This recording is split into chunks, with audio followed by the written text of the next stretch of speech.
And the classic sound of the good old-fashioned PlayStation 2. Good evening to you all. Welcome to the stream. I am your host, Swishbone. For the remainder of the evening, we are back with Gran Turismo 4. And we start our randomizer run with an ideal. What do we get for all gold in the B license on random?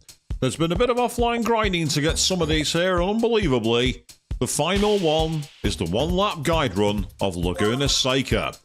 So, the first hour of the stream is probably going to be me getting very, very angry at this stream. Get your comments in the chat box over in that direction, and I'll do what I can. So we're going to try and get all gold in the B license. We've got a time, 2 minutes 14.4. And Avian, good evening to you. Just seeing you in the chat there. How are you doing? And also, a big old wave from Joe as well. I see the pair of you. Welcome to the stream for you both. So we're going to do a quick... Oh, hang on a second. Sorry about this, peeps. There we go. That's better. Okay. Right. So, we're going to try and get all gold in the B license. And to start, of course, yes, we're in the Citroen C something, trying to get on the here lap of Laguna Seca. Some part of the course getting angry. Why, well, I don't know. I mean, have I really got that angry in recent streams? I'm not so sure, to be honest. I certainly didn't join Metaphor or in Towers in the Sky, so fingers crossed it stays nice and chill for us all. Actually, no, to be fair, I did get angry during the stream for Trials in the Sky, didn't I? When we got talking about Christmas music briefly. Wait until Halloween is over. That's a direct command. Other than that, Joe, all is okay. How's everybody else in the chat? Please get your comments in there. So, this circuit is really enjoyable to drive, but not when you're driving in such a low, underpowered car as this. It's hard to know if you're gaining time or not, if you know what I mean. It's one of those quandaries.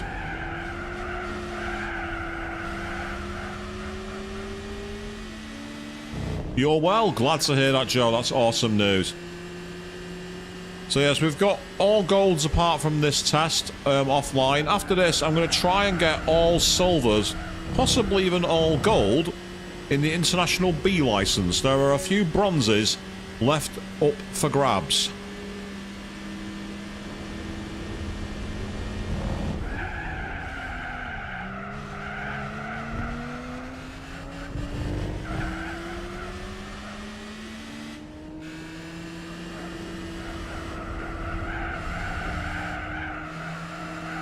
Yes, severe mid-corner understeer them.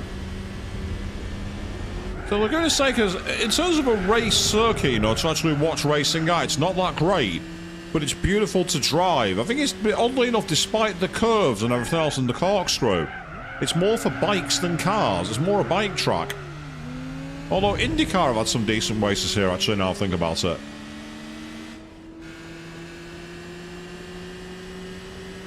So we got our foot pin to the floor, and oh wow, we smashed it!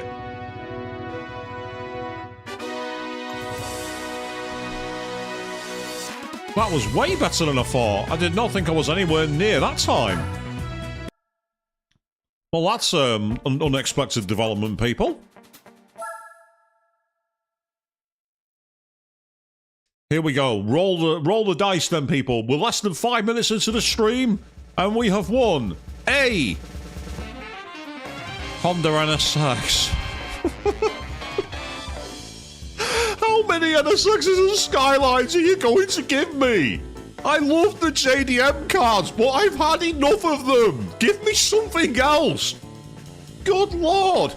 Don't get me wrong, it's a beautiful car, it's in a beautiful colour, but I have plenty of NSXs. I don't need any more NSXs. It's getting that way, Avian. Yes, Honda after Honda, Nissan after Nissan. Exactly, Joe. Dear Lord, I love my Skylines. I love my NSXs. I love my Sylvia Ks. I love my 240SXs. I love my GTOs. I love my Toyota Supras. But stop giving them to me. The irony being, I think that's the same car that I won for getting all gold in the S license. How's that fair? So now we've got the very difficult middle section of Deep Forest. We're trying to get silver here. If we can get gold, brilliant. But silver's the main goal. Ooh, we're starting way back here. Right, we'll state that there because I don't have to keep watching that.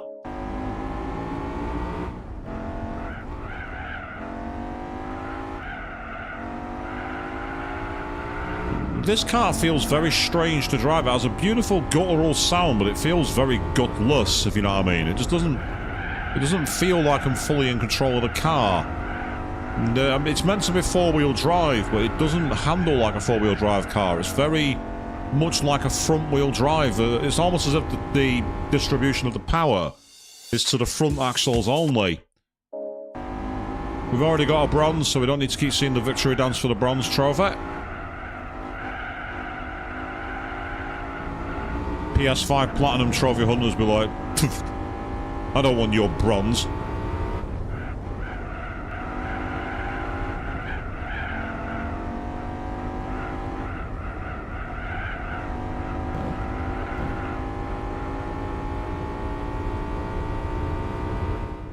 Okay, it's enough for silver. That's progress. We'll take that there for now. We may come back for the gold depending on how we do with the other tests. If the other tests are easy golds, we'll try and grind the gold out here too. Oh yes. I brought back the Senshis tonight, people. Because Makoto Kino is amazing.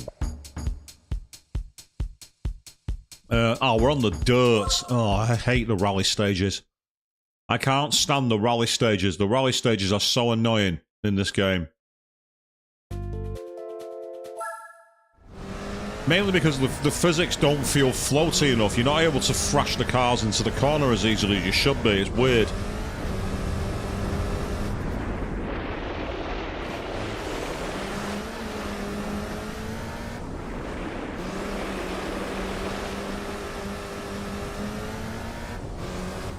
Very nearly golded that. Surprised by that. Might try that one more time to see if we can get close to the gold time. I apologise for the blurriness. When the ghost car comes on, the ghost car really screws up the resolution for some reason. I think it's because of the way we're playing the game. It's not really designed for, like, you know, simulating that as such. Oh, a little bit of understeer then. Yeah, that's true actually, Avian. Yeah, they coded the actual spectators. The best thing about the rally stages is the crowd, actually. Because you get to see them interact with the stage. Like, they'll come on the stage and take cars and everything. They'll actually get motion. All the other tracks, you have like 2D... Oh, I think I hit the wall then. Oh, I didn't mean to do that. Right, hang on a second. I'm going to need to close down my thing. Sorry, I made a mistake. 1 minute.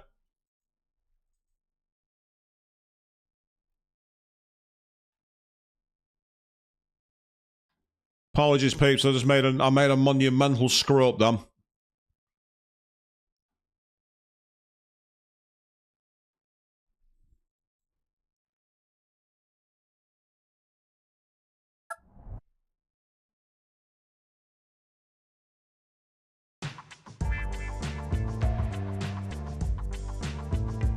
Right, fingers crossed we've not had any issues.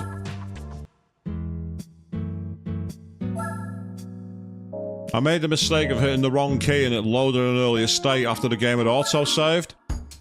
So this could be a bit of a problem. Let's find out what we got. Yeah, the only thing we've lost is that silver, which is annoying, but it's okay, we can get it back. If I'd have carried on playing, that could have massively caused a problem. These things happen, people. These things happen.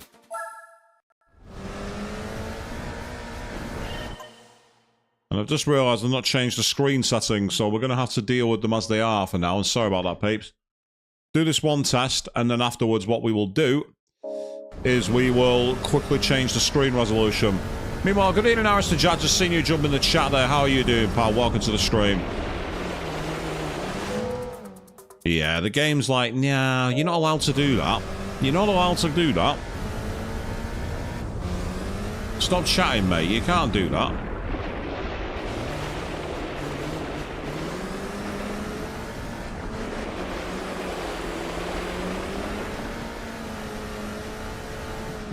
Oh, well. What can I say, peeps? From trash to glory. What can I say? That's how you turn it around. Now make sure it saves it. That's the key point. Yay! It's been saved. Fantastic. Right, oh, driving on snow. It gets worse. I don't like driving on gravel, now we're going to drive on snow. Ugh. Right, first things first. Screen settings, because I've got it in standard resolution, which looks a bit ropey. I put it on the HD CRT TV. Yes, they were a thing, people, would you believe? There was a HD CRT back in the day. And, yes, this game had a compatible mode for it. As did, I think it was the Jackass game, of all things.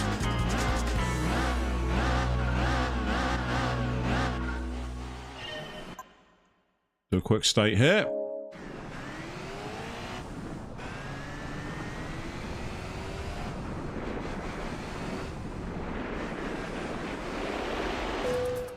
If I'd have hit that with the back end, it'd have been alright.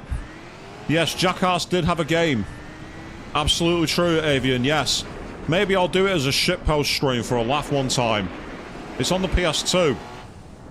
As to how do you play it, I'm guessing you'll have some stupid challenge like, set a shopping cart on fire and drive it between 3 donkeys or something, you know what I mean?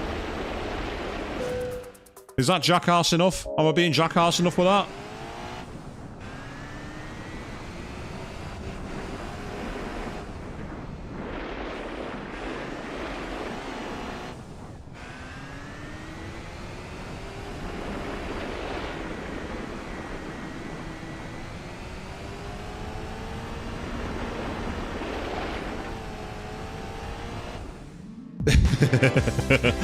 I very nearly snuck a gold then. I'm going to try it again.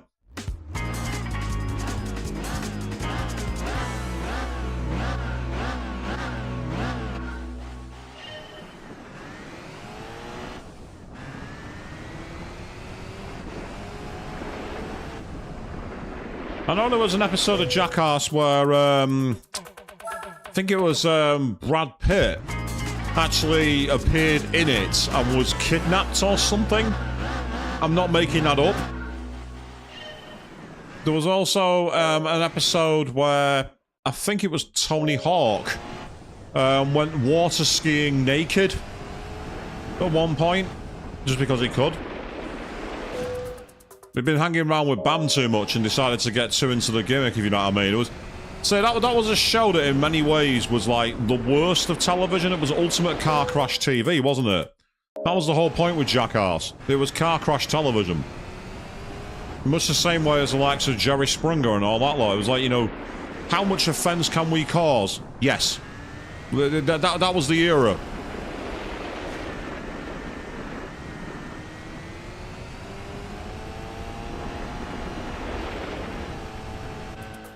Oh, bugger off. That wasn't a wall ride. He says, scraping all the snow off the side of his car. There's nothing to see here, officer. What are you talking about? We weren't wall riding. We weren't cheating.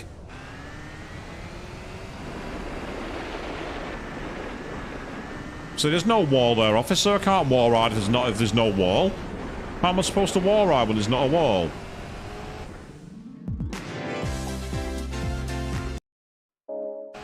Oh, reality TV shows have come back, sadly, Avian. Being Big Brother's back here in the UK. Can you believe that? They've actually rebooted Big Brother. Just why? Why has that been rebooted? Who asked for that? Whoever you are, you deserve to have your eyes gouged out with a rusty spoon. You deserve 9 million paper cuts between each toe.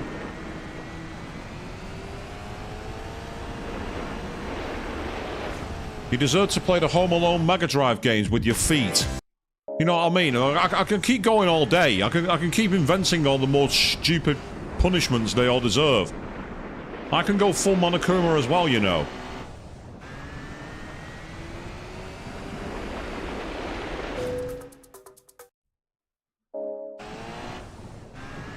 You deserve to try and climb the hill in Laguna Seca in the Mercedes 1886 Benz Motorwagen.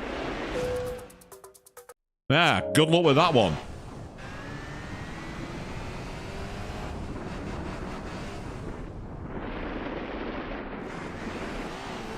I think the only way you can make that punishment worse on Gran Turismo 4 is a custom race that's 200 laps long of the Nordschleife in the Mercedes-Benz 8 patent motorwagen. How many hours would that take? 1,000? Maybe 2,000?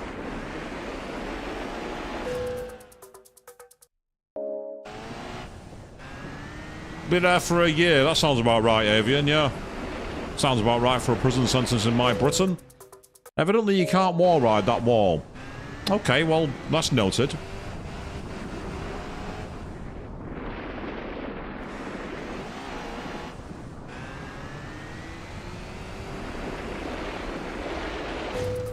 And if you go in too hot, even with the reverse of the car, it counts as a crash.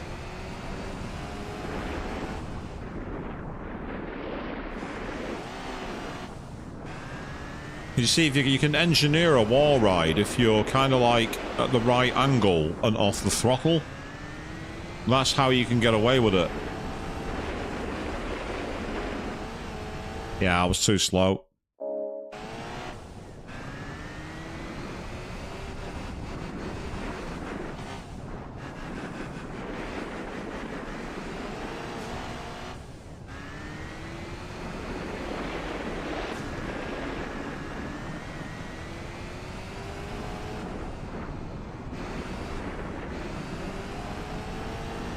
Yeah, going off throttle slows you down. It's annoying, this course, because part of the problem I find is that I think the gaps between bronze and gold are too wide. I don't know why it shouldn't be 2.5 seconds. It's too wide for a section so short. 1.5 seconds I could understand. Hell, even 2 seconds, but 2.5 is just too much. I think it's a bit. I think they got the balance wrong on that, in my opinion. Especially with how sensitive some of the things can be for a failure.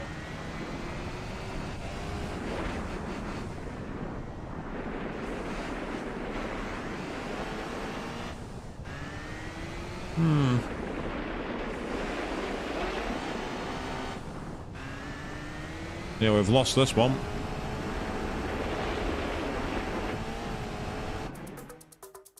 Our car does a fail, believe it or not. Must have hit the wall.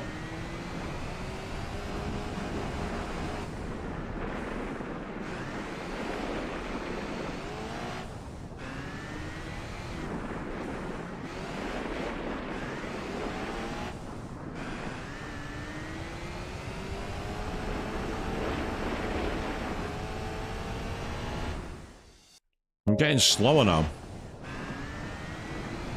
I might have to give this up.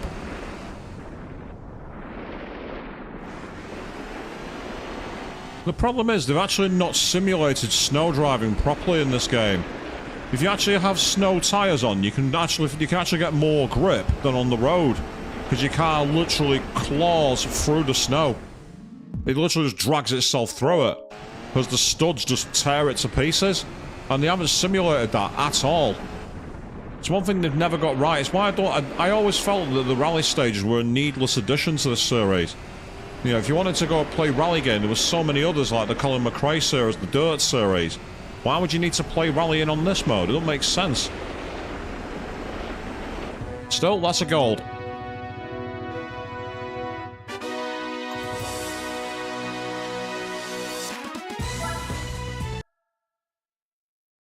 I honestly don't know what I did differently there. I honestly couldn't tell you. I don't know what I did different.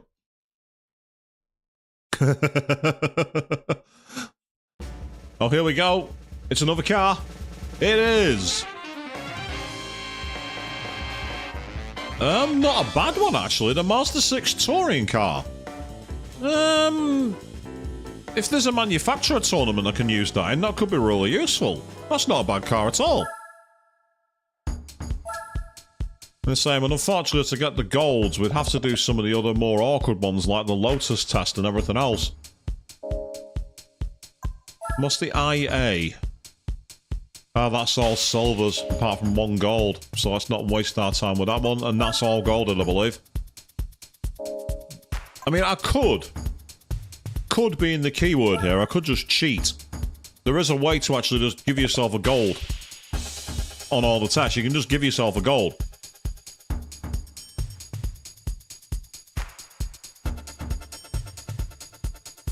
So I'll just show you. Just in the interests of pure science. Watch this. You're not watching much at the moment. You heard the sound? Watch back. There we go. It's now golded. So we can just do that. It literally is a cheat. You're entering a cheat code, Avian. Don't try sugarcoating this. It's a cheat. It is a cheat. But out of pure science, then, let's just see if we can get any of these to gold. Let's try and get some of them legit. And if we can't do it, then we'll cheat. Even though I've literally just cheated one live on the internet, but shush.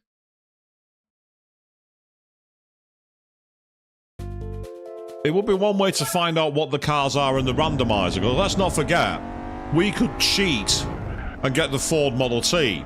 We could cheat and get the Mercedes-Benz Patent Motorwagen.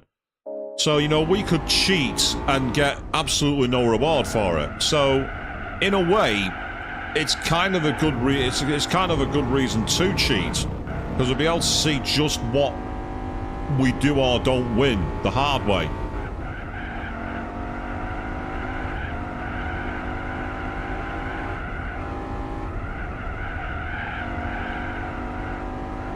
Don't think this is going to be quick enough. Yeah, nowhere near it. Absolutely nowhere near it. We need to be at least a second quicker.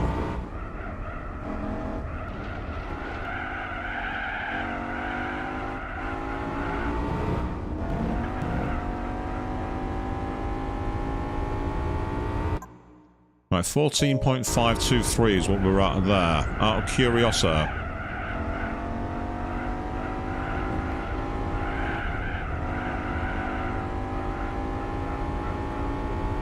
Decent apex there.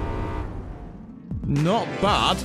Not good enough though. So we need to be in the low 13s realistically at the edge of this part.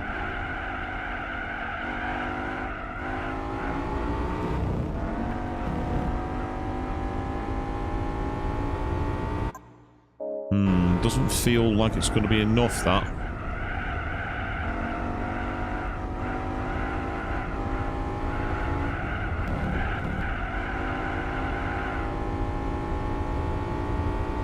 Yeah, see, the problem is that you just can't throw the car into the corners. It just doesn't have the grip. I don't know what they've done to this Audi. I don't know what the tyres they put on it, or what they've done to the suspension, but they've made it very, very front heavy, which is not really the best ideal thing you want in a four-wheel drive car. You want power, more kind of like 60-40 to the rear. You want the rear to have a little more looseness, just so the front wheels aren't turning too much. Because if you're trying to turn the steering wheel and drive the car, well, you're going to be forcing your car to try and do two things at once, and it doesn't like that very much. That's why front-wheel drive cars often understeer, because they're too busy trying to put the power down and turn at the same time, and the car's just not got the ability to handle it. That was closer.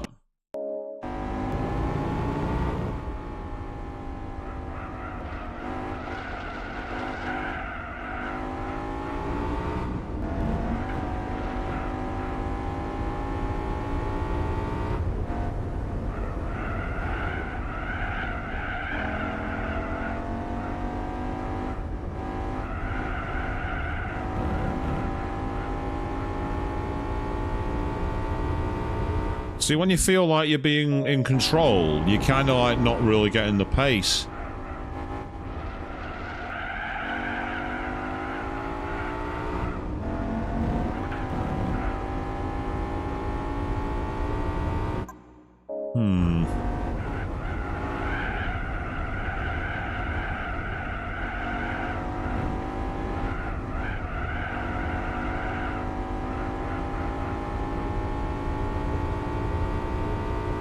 I was nowhere near the apex, but I still went a bit faster, surprisingly.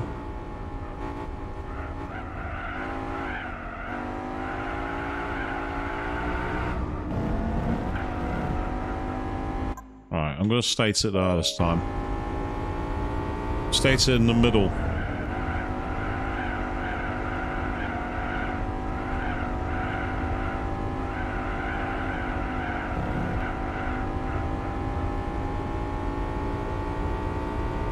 Oh, that was much closer.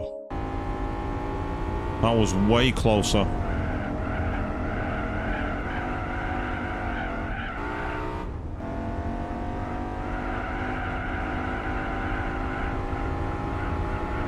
Don't think this will be, though. It's not a feeling.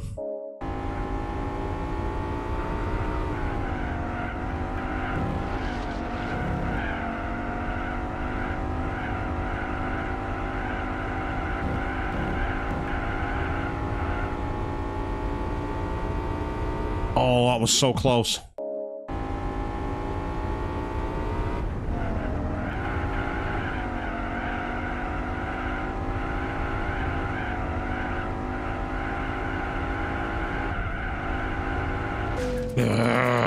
Understeer. Honestly, these license tests, they should be teaching you how to counteract things like understeer by letting you mess around with the settings in the car. I'd find that more useful than doing the same kind of like cornering tests a million times. It's one thing they've never got right in the license tests. It should teach you about actually setting your car up. You know, it should like say, we've given you access to control the sway bars, we've given you access to control the suspension, we've given you access to the gear ratios, etc. Just so you could actually fiddle around with the car and develop a strategy to get around the course. But you don't have that function.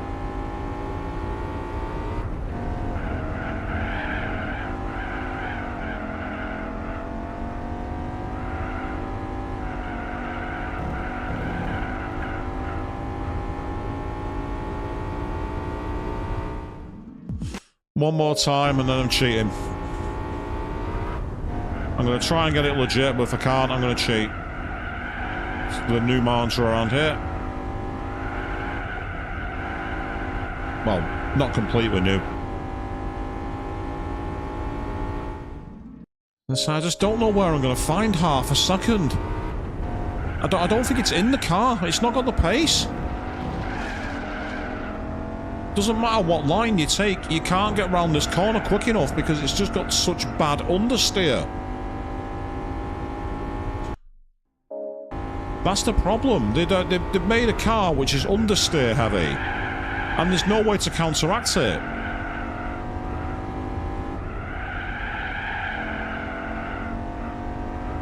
At least it doesn't feel like it.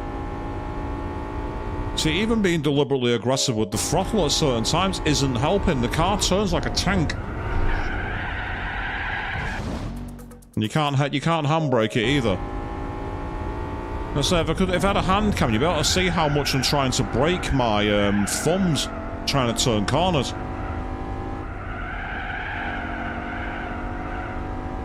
Yeah, it is pretty shit, to be honest.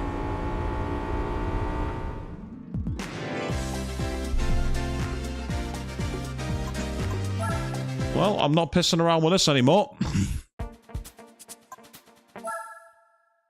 If you're not going to play fair, neither am I. If I had the chance on the car, I'd be able to put some suspension in it and mess around with the settings and do something to try and fix it. As you're not giving me that option, I'm going to fix it myself the nuclear way.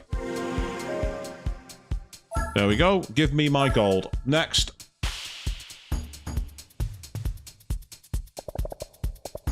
I can do that as well. Ugh. Can I be bothered doing a one-lap guide run of Costa di Amalfi? No, I can't. I can't be arsed. Yes, we'll call this the cheat mode.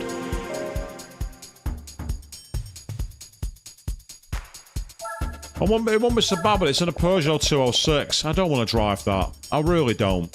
I don't want to drive a Peugeot 206 or 205. It's just too slow.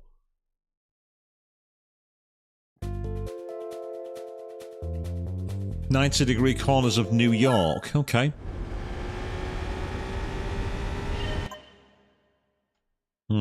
I think this is a Chrysler Crossfire, which could be good or could be crap. Let's find out. Quite a long test, this one, actually.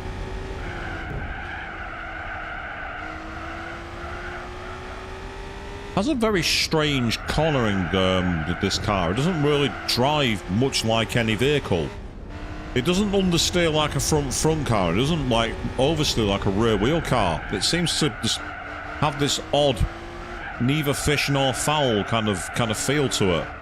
And it feels very sloppy to drive, especially on a circuit like this.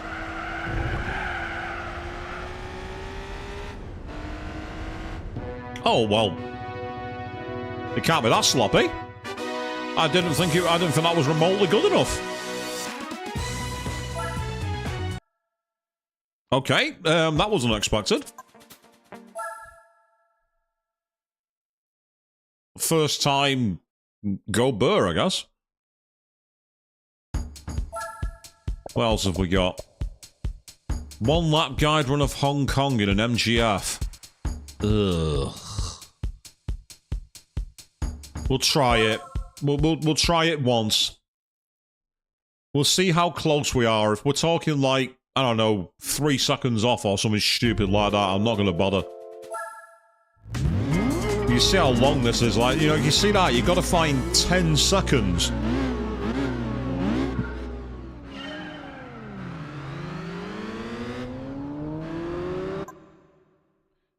I don't know if it's just me, but has that Skyline forgotten how to set off? That Skyline was very, very, very slow off the line. Oh god, this car. It's mid-engined, it's mid-engined and rear-wheel drive. And it drives like an absolute turd. When Rover made this, they obviously had no idea what they were doing. Oh. No, I've done it again. I've done it one more time, people. I've hit the wrong key.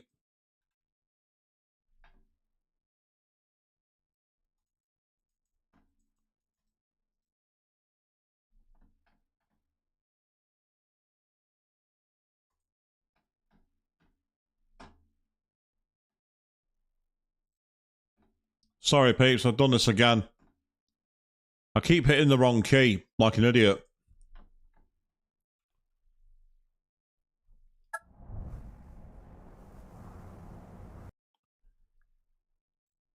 Right, here we go.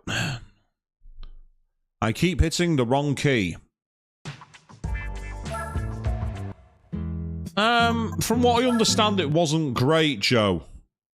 From what I understand.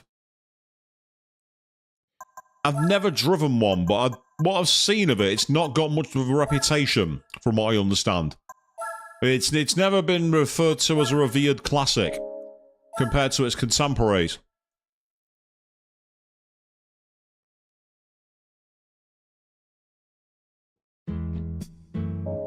Compared with something like the Mazda MX-5 or the, trying to think of the other car. Oh, that's the wrong one. It was IB we were looking at, wasn't it? That was the test we were on. Yep, the one cop guy run of Hong Kong. Yeah, from what I remember, Joe, it was, I must say, it's been, when Jeremy Clarkson did a, episode of a TV show called, oh, what was it called? Clarkson's Car Years. He did one about the supercar, and he talked about what a supercar should be, and he went, it should be mid-engined and rear-wheel drive. But just because it's mid-engined and rear-wheel drive doesn't mean it's going to be very good.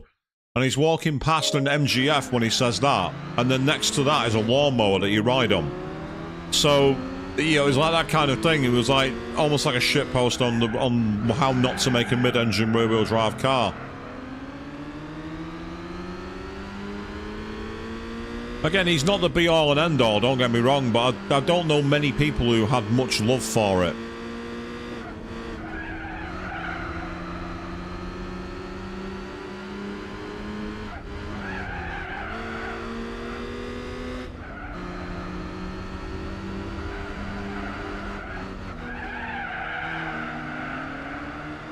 I say it has a weird tendency to have low-speed understeer, but then a lot of missing power on the straights. It's one of those cars that doesn't really take advantage of the way it's made, if you know what I mean.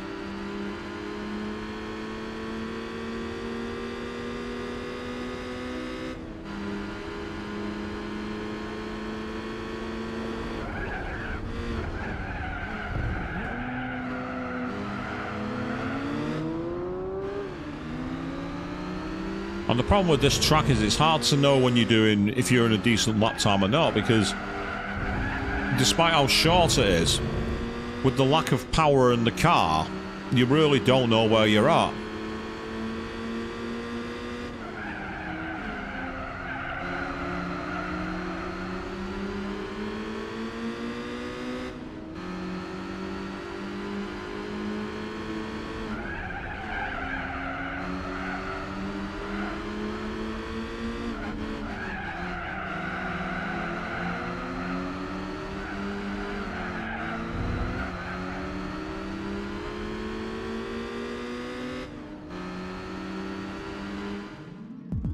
Yeah, we need to find a second.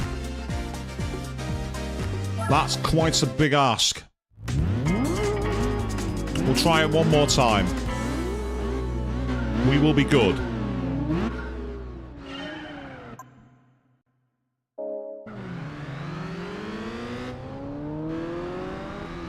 Yeah, that Skyline is awful off the line for some reason.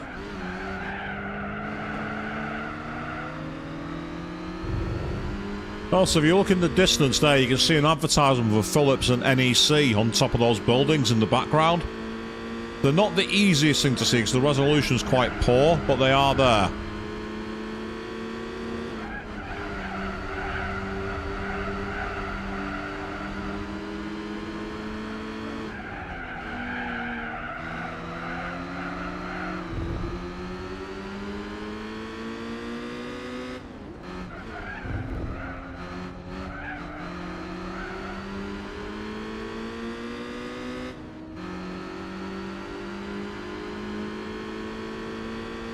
So at the moment we're trying to cruise around Hong Kong in a truly terrible car. So this is the car I'm now going to win if I get all gold in this test. I'm calling it now. If I get all gold in this license, that's our reward. It's going to be the MGF.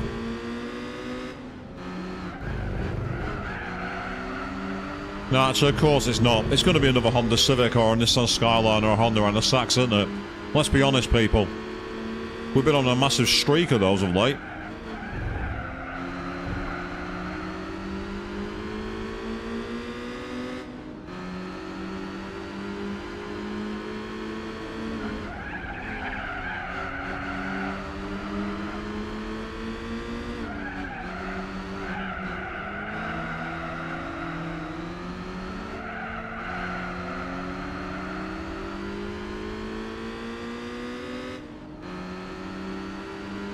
Yeah, we've not found any time.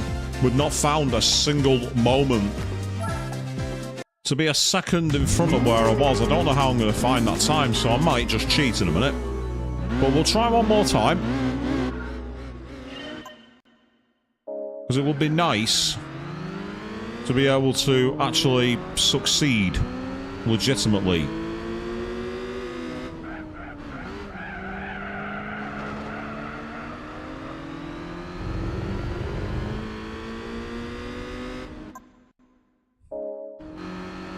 I'm going to do a state there, because this corner coming up, I've got an idea that's rather crazy. Yeah, I didn't think that was going to work. My idea was to try and create a wall ride. See if that's possible. I think the corner is just too tight for it.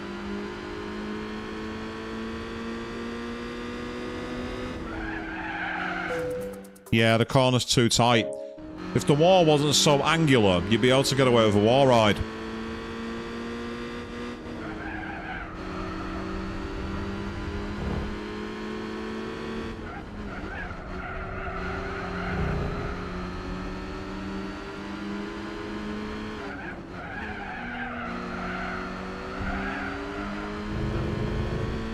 I also don't know why the Skyline jumps over that curb. Why would you want to jump over it? Why don't you just run around it? I don't get it.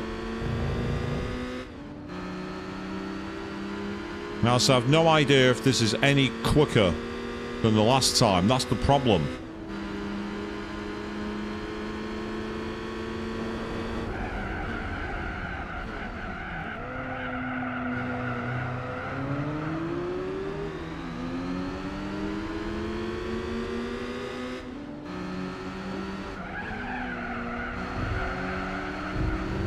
Oversteer, that's no good.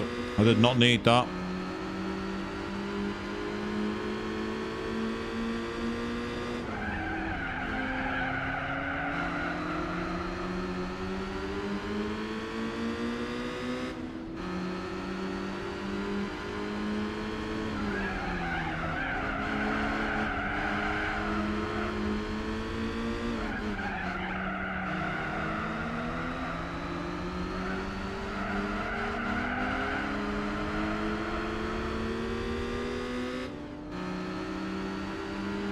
Boom. Wow, 1.5 seconds found. We did it legit.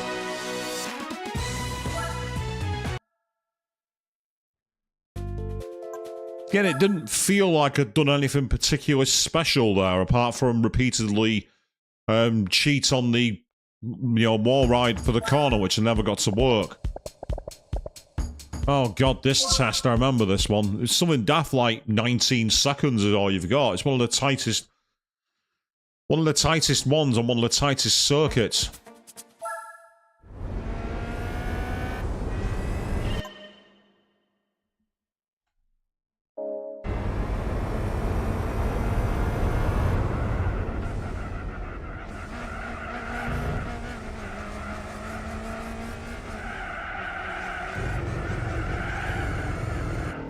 Ah. Thought I could possibly cheese it. I think it's because this version of the game has more sensitive wall riding. I think when they coded it, they made it more sensitive for the wall rides. This is not fast enough, I'm sure of it. Yeah, 7/10 off.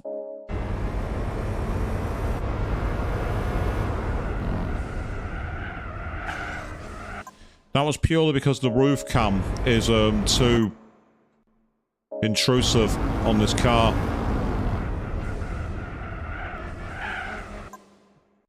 I'm managing to turn in too early now.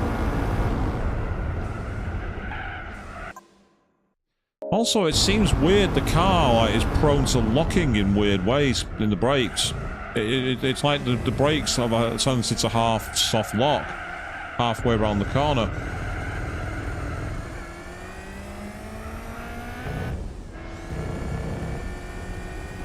You can definitely hear the turbo spooling up then, but we're still half a second off.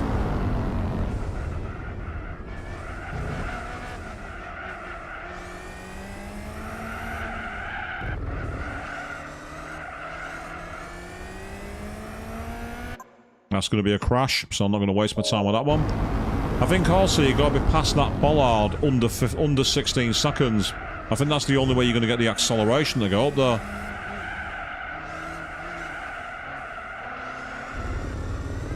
And it's just, it's impossible. Because the car just does not handle properly. Despite being a sports car, despite being like really light, it just feels really difficult to drive. It just doesn't have much in the way of control.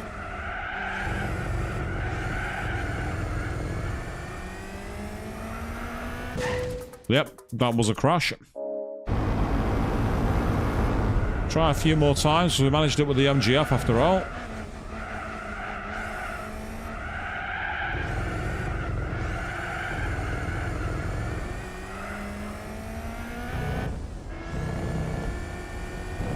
Oh, 1/10 off. Well, 2/10 actually.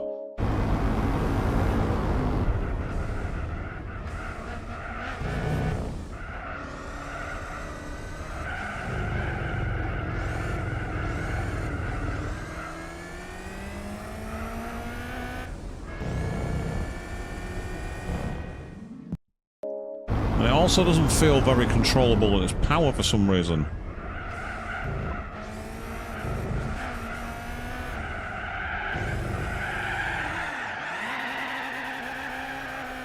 Yeah, that's not going to be a success.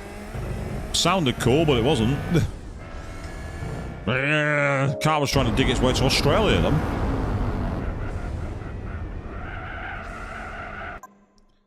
It's weird, the brakes just don't... What? What did I do? The brakes just don't feel balanced at all. It's like the brakes just go all over the place.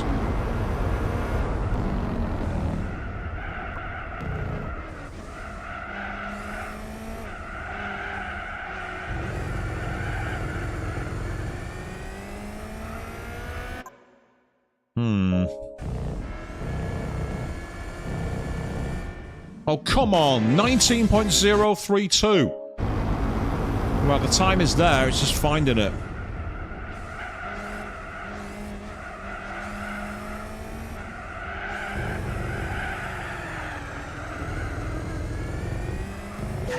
Oh, damn it. I thought I'd cut the car. I thought I'd cut the wall, but I hadn't.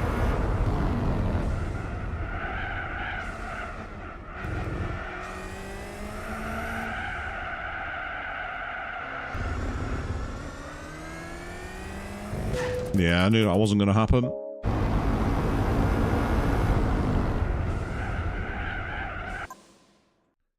It's really daft. It's like the car slows down, the speedo's down at low speed, but you're just not slowing down. It's almost like the speedometer is actually incorrect, which it doesn't make sense to do that, but that's what it seems. Yeah, I wasn't slow. I wasn't fast enough anyway. I won't mind, but they give you control in a really weird space. Oh, come on, that wasn't a wall ride. Neither was that. This thing's more sensitive than a fucking toothache.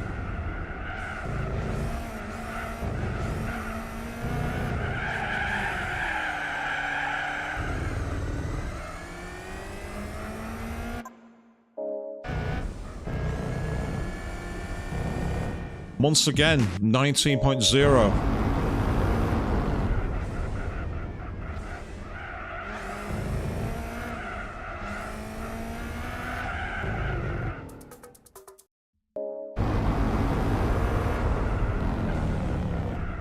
Yeah, so all my viewers out there now have sensitive teeth or wincing, and I'm sorry.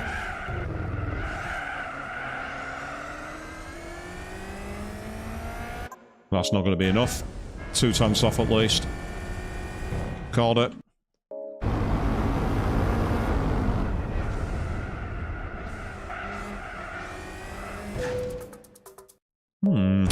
Sometimes it feels like the car is magnetized to the wall. It's not, but it feels like it.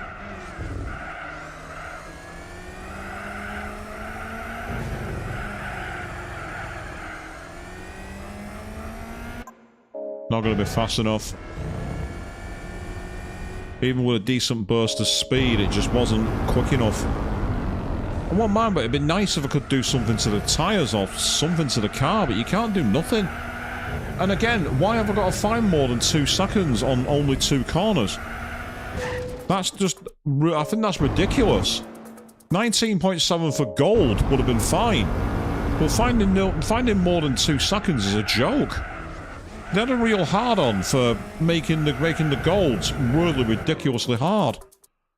And the problem with this game was the rewards were shit for it. It was almost like they were trolling the player.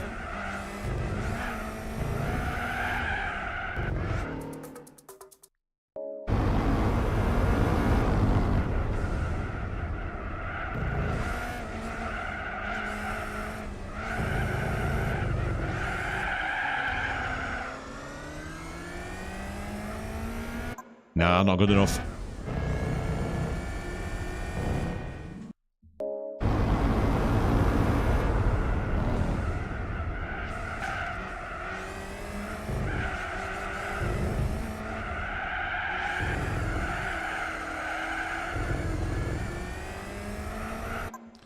Not bothering to finish that lap. We're at least half a second down, if not longer. Basically, if you're not at that split road by 15.9, I don't think you're going to make it.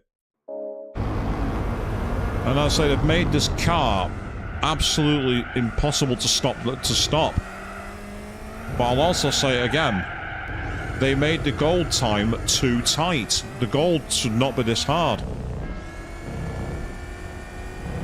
But it's there. Not quite legit, because we used the wall, but it worked. So it is possible to go faster than 2.5 seconds quicker, but it's not easy. And now we find out, what troll reward do we get for this one? We're picking up a...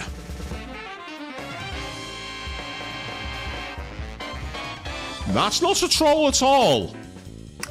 That's perfect for the DTM. That's more like it. That's a car. That is good. That is excellent.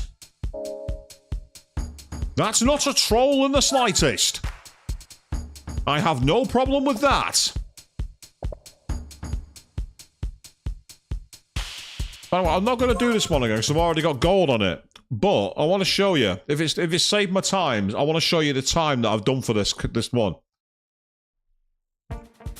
So you can see that the gold time is 9 minutes 2.6. My fastest, 8:48. Way quicker. 8 minutes 48 seconds.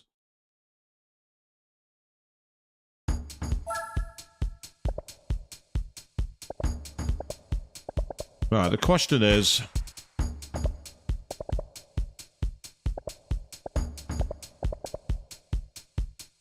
I think we're going to have to do it. We're going to have to find out what the IA one is.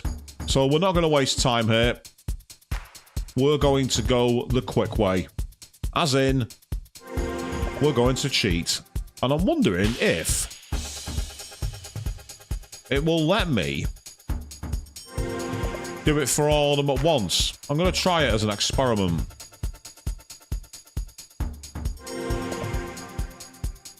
Yes, this is like the... You know, if people did those speed runs for beating the license tests, I'll just put 4 in a row. Yeah, it works. We can do them all. Okay, well, that's easy. I've got the... I've fudged the code. Now let's start that again.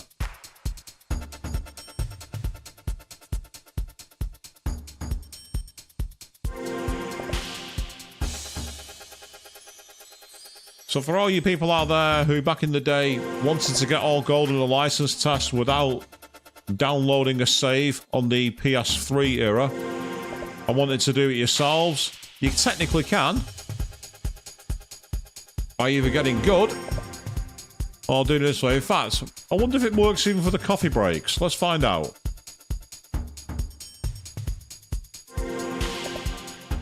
Apparently it does, so we can even give ourselves golds in the coffee breaks, which anyone who's played the coffee breaks will tell you. They are not fun at all. Don't waste your time golding the coffee breaks. Leave them alone. They are not worth getting involved. They don't count to the test.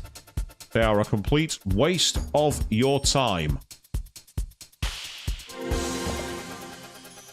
I mean, this is really, really cheap. I'm going to be honest. But the thing is, at least I'm honest about it. I'm not trying to act like I'm some kind of god gamer here.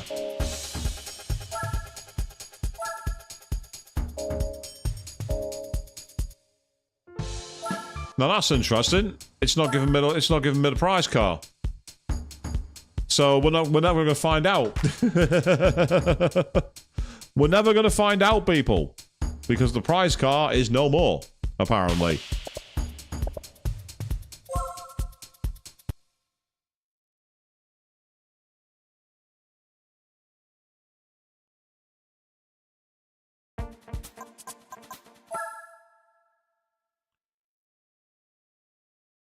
Out of curiosity, I'm going to try this.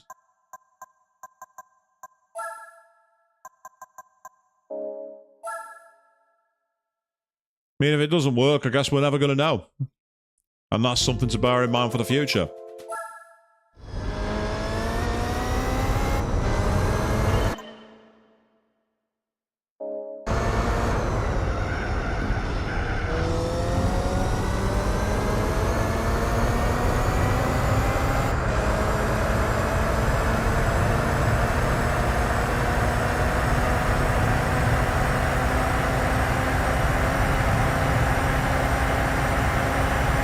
Okay, so let's get comfortable, people.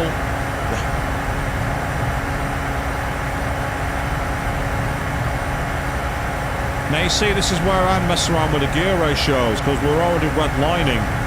We should be able to make the gear ratios longer and get to maybe 250, 255, and that would make a massive difference on this, but unfortunately, we don't have that option.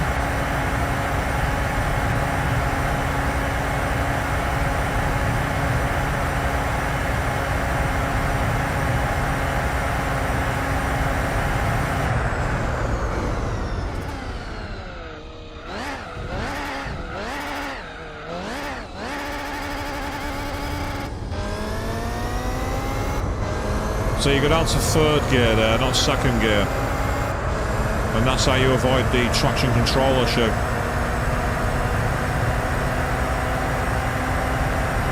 You heard my tyres spinning up. It's a quirk of that gear. Oh. Oh well. D.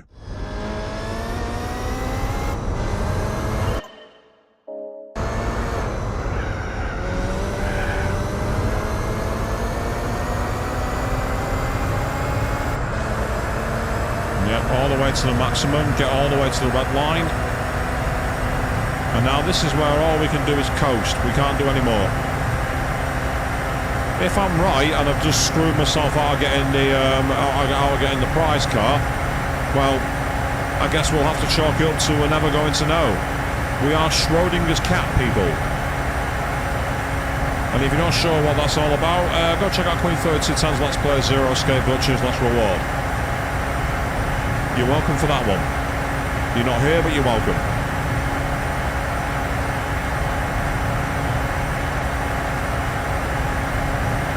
One thing we can try here, though, is try my other strategy of dropping down to third gear rather than dropping down to second. Because I believe...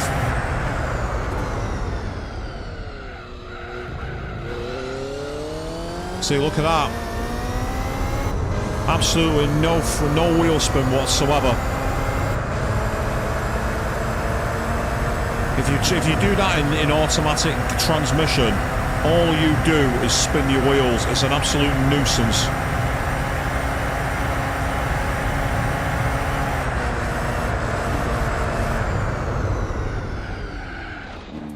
But what I did there was brake way too late. What I did there was brake extremely late. Oh, that's not worked. Massive understeer. I got so much understeer then, it was unbelievable.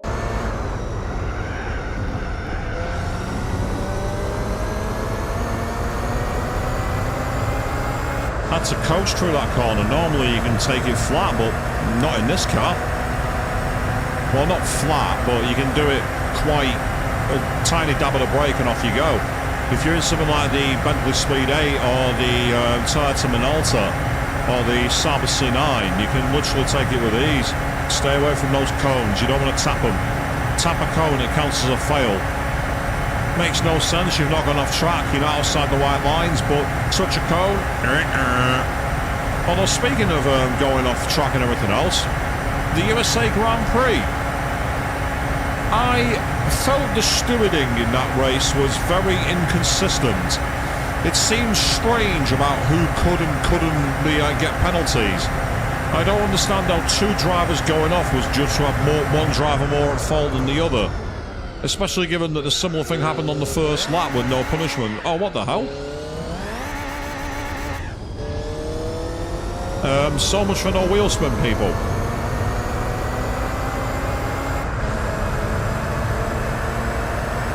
If you go through that corner early, it seems it does count as wheel spin. I've learned something tonight.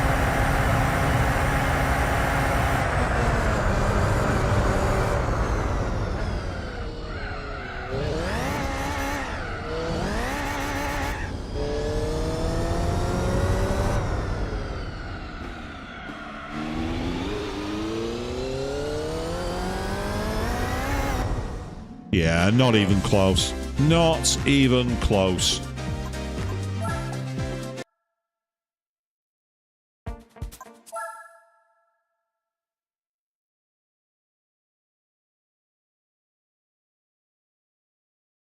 Ah, we're going to find it. I managed to force it.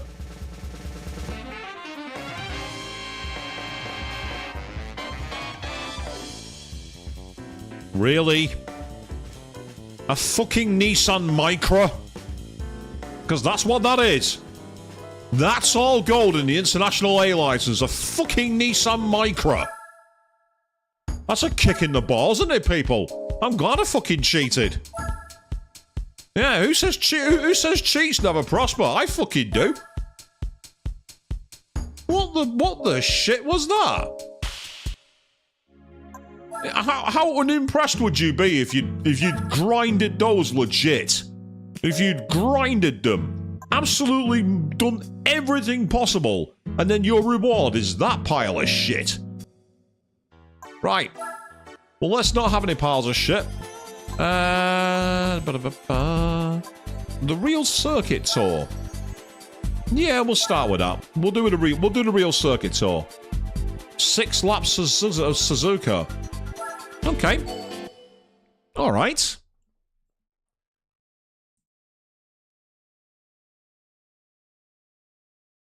Nissan Micra. Tuh. What a crock of shit. I need to change my tyres because, yep, I was using the Racing Super Softs. We don't want to use those. Can I get away with mediums for 6 laps? I'm going to be conservative and go with the hards.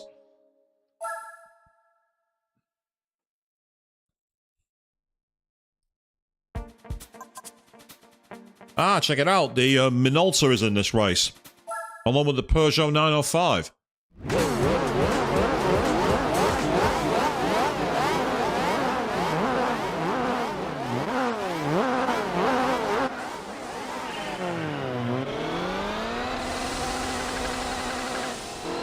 Oh, bugger. I've left it on manual gears. Give me a sec.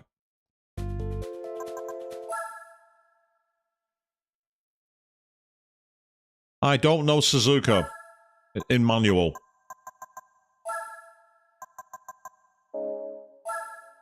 Let's try that again.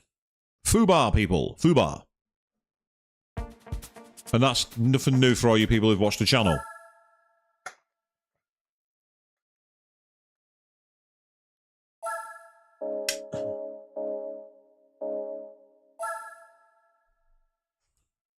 I mustn't have been on the steering wheel. Okay.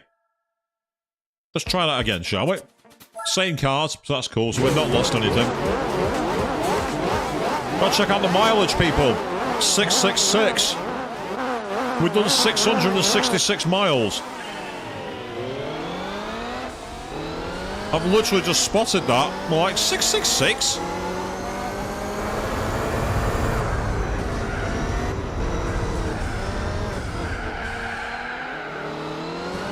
Oh!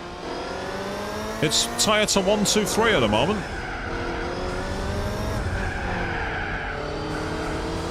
Good lord, what these cars got in them? I'm amazed these cars performing so well. Still we got time yet. The problem is I'm really struggling for grip. I've got very poor traction, so I'm really struggling to get out of corners in this car. Really struggling.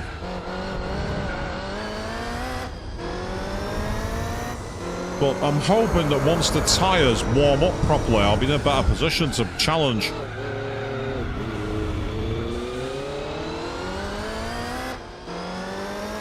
So the problem with this game is the tyres are quite poor quality.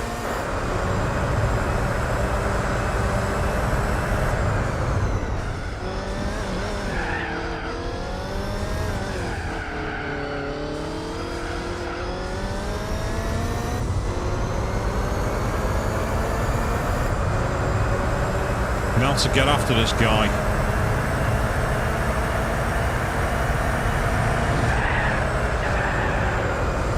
It's not quite flat in this car, but it's close enough.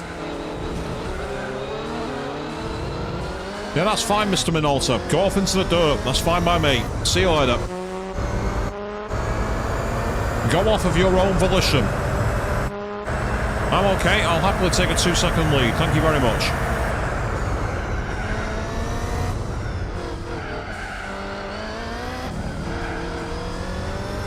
Thing is, in real life, the Minolta was not that good. In real life, it did not do very well. He refused to be passed and went off the circuit, and I'm just like, oh well. Anyway. He did the whole "you shall not pass." And I'm just like, you are not Gandalf.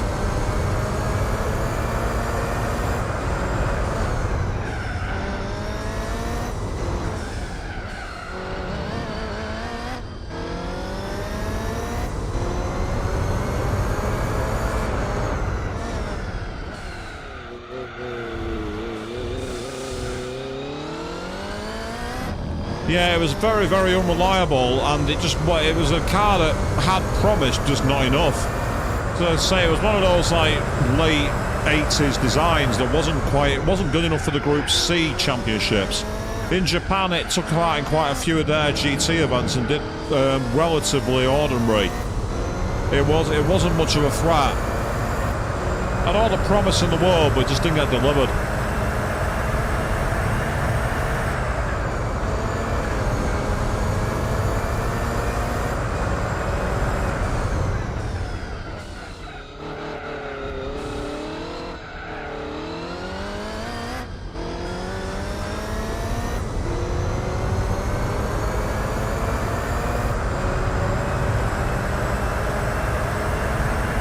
They're lapping just a bit slower than me, but not by much. Literally about half a second at the moment, which is fine.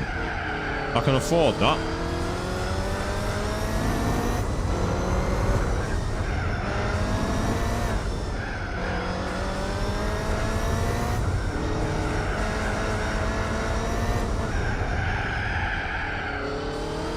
Yeah, it's these hard tyres. The hard tyres just don't have the grip. I might have no choice but to put the mediums on next time because I'm sliding so much out of the corners. This car just does not handle on the hard tyres. It just does not have the grip. Then again, he's just gone off the circuit, so but the fact that he's gone off of his own volition at Degner 2 is fine by me. More of that, please. So he's in touching distance, but we're at half distance, so I've got to be careful. I don't want to have to keep redoing this race. But if I do, I do. It's fine. I'm guessing we've got Sav, Le Mans, probably Mategi. It's possible. I'd have to upgrade the Bentley, but yeah, the Bentley might be a better call, so I might go and give it a try. It might be a better option.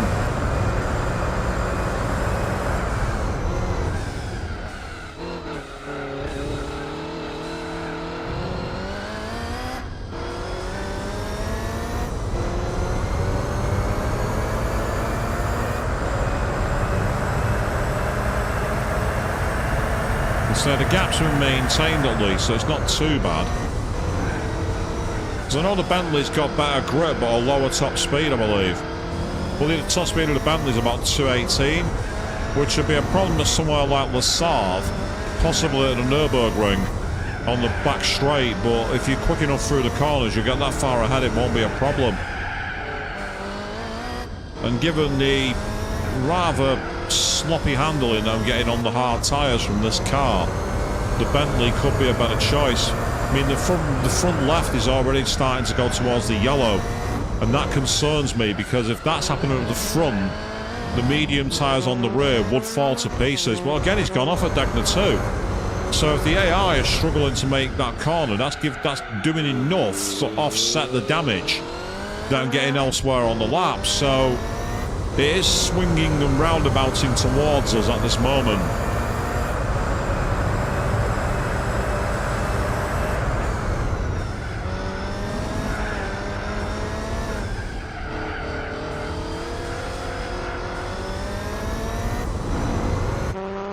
So at some point I'll have to take on the DTM Championship using that Audi, because that car will be more than sufficient, especially if we upgrade the power on it, it'll be really, really good.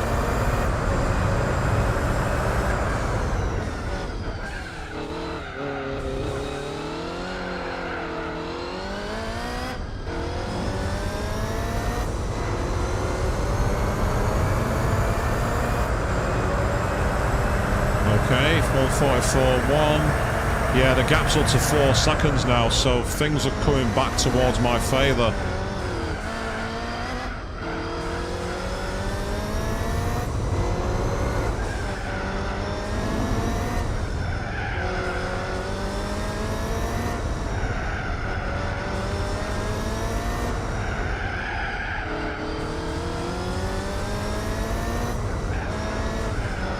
I don't know if it's just me, but they appear to be miles behind me all of a sudden. Why is that? Have they pitted in? Can't have, surely not.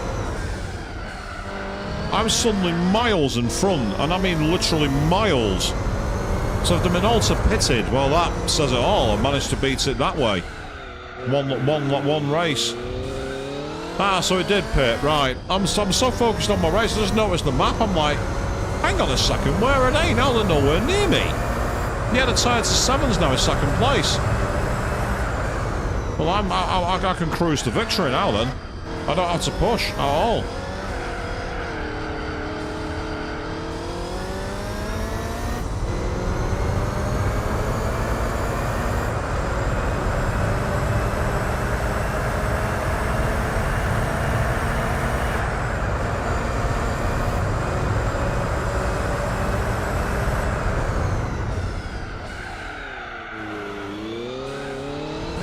Went a bit deep there, but I'll get away with it.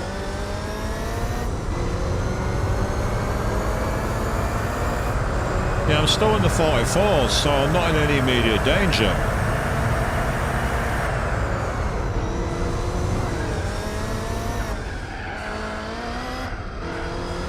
So is anyone going to pit in now on the final lap, I wonder?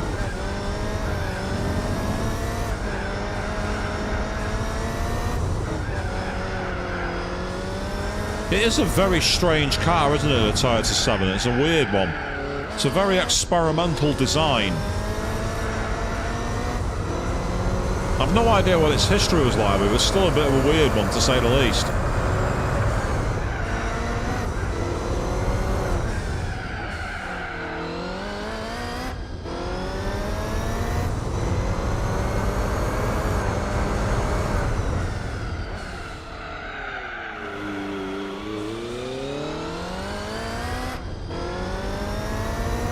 Banned because it was dangerous. Interesting.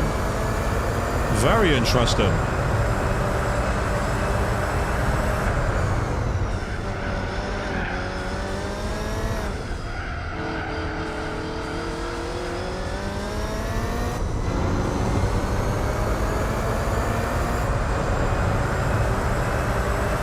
Almost there, peeps.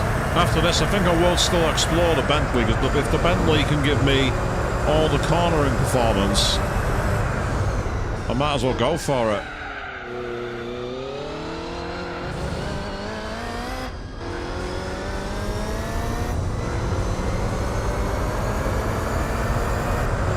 And then I casually drop a 43.5 on the final lap. I casually smash it, but you can see there the Peugeot 905. So the Minolta, which was running away with it, has had to pit, and it's completely screwed itself over. It's got nowhere near it. So the Toyota was fast enough after all, and was still decent enough on its tyres.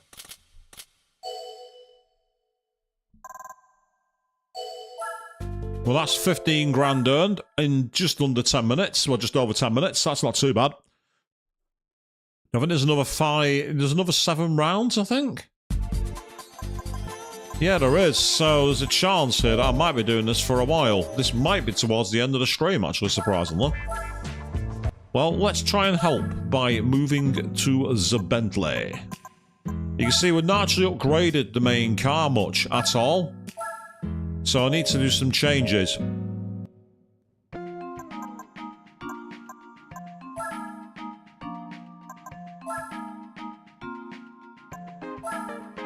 We will go to the tuning. Yep, I thought that'd be done.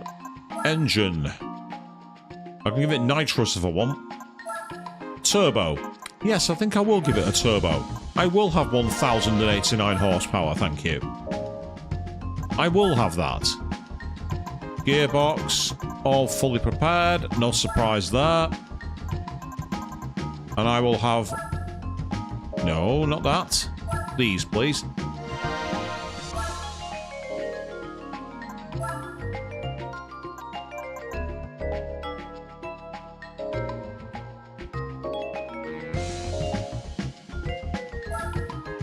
Yes, welcome to Gran Turismo 4 Randomiser. We actually even have the name at the top.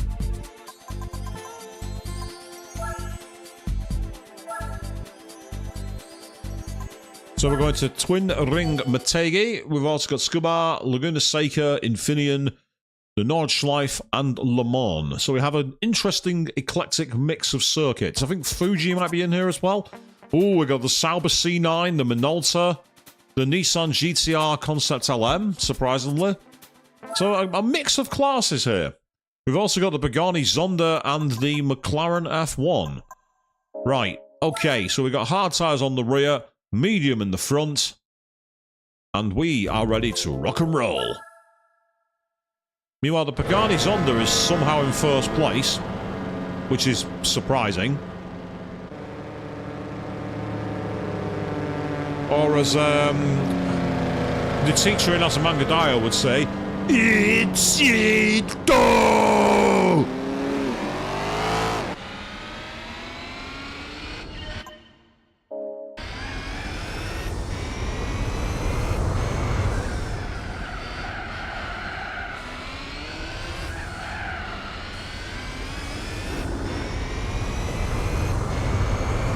So I don't like how far back you start on the computer. It's annoying.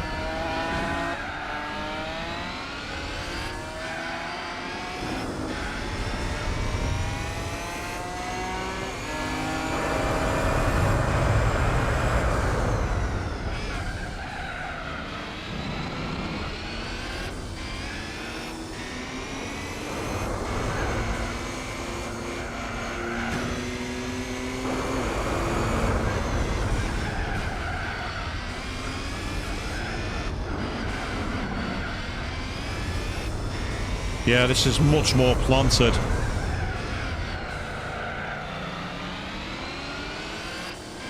But being up against the Sauber C9 and the Minolta is a problem. They were Group C legends, particularly the Sauber. Oh, what the hell happened there? All four tyres locked up on the braking. That's not good. That Minolta's running away at the moment. That's a problem.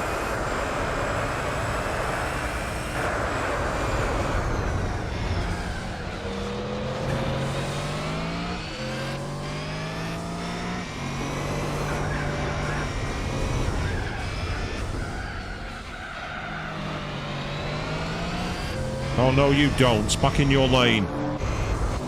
Back in the loser lane where you belong.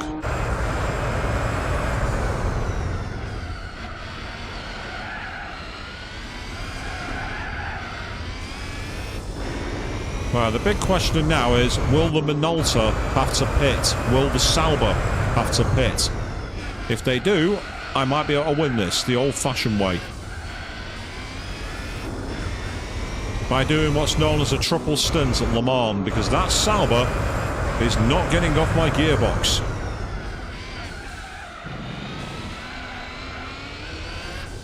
And with the sound of that engine, it sounds like a Terminator. I'm coming for you, Switchbone. That's what it sounds like it's saying.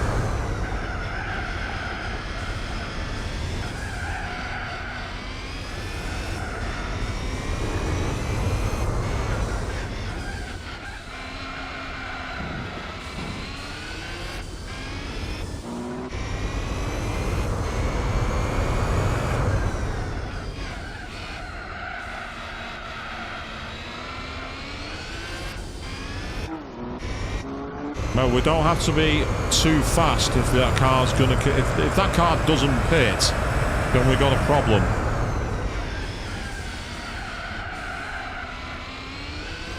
Unless its tyres literally fall off the cliff, which it can do. We've seen it make mistakes before. We saw it at Suzuka.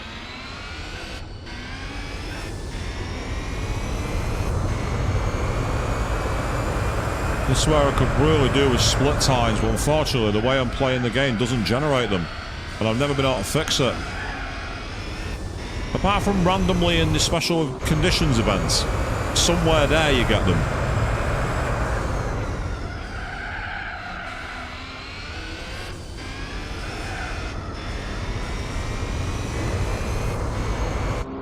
Although I have started to gap the Sauber, so it's possible my car's started to come into its own.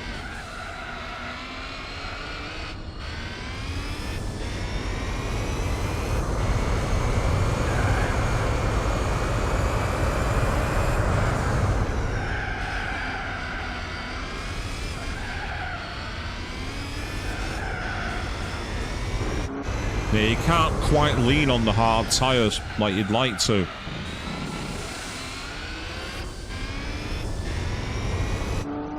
So that Minolta is just absolutely flooring it up front.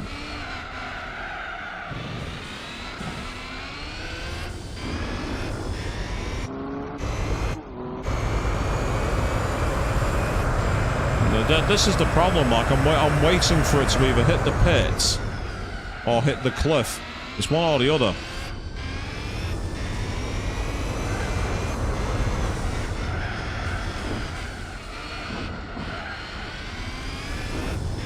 Although that gap has come down.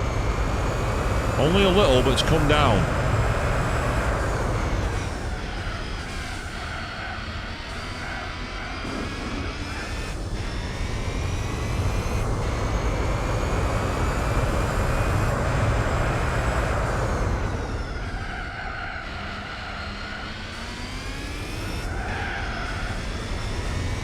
I'd assume it's on medium tyres, yes, Joe.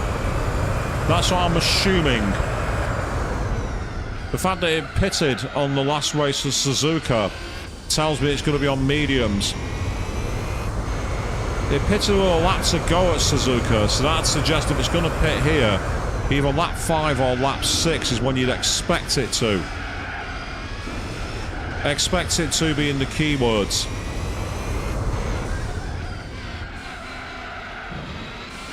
But this villager has a pitchfork, and he's coming right up your ass.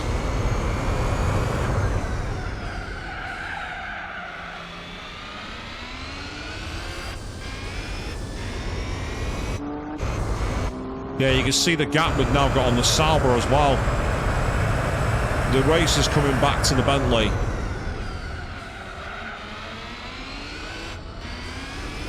That's just there, exactly. It's losing pace and it's not gone into the box, so...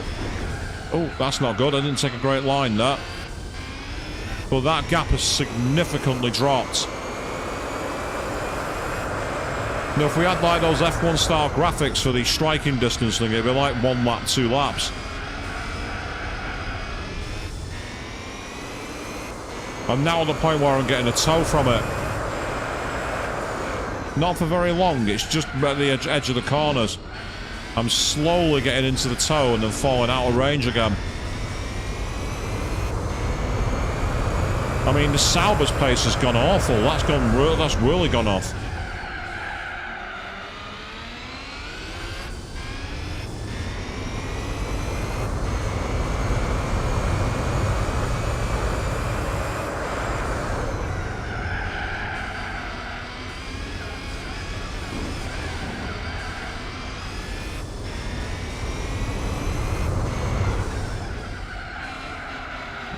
Oh, look at that drift. That drift really put it in a compromised position. And now I'm in the lead. I've fought my way through. And he has fallen way off the pace. Look at that. I think his tyres have hit the cliff.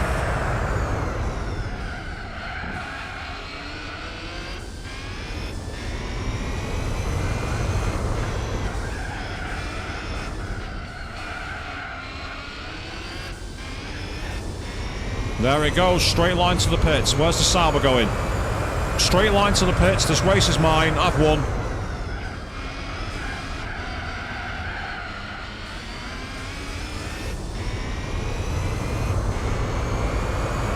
I've won this race. This race is mine. All I've got to do now is take it easy, bring it home. I can afford to lap about 5 seconds a lap slower than I am and still win the race. Easily. I will easily win this race.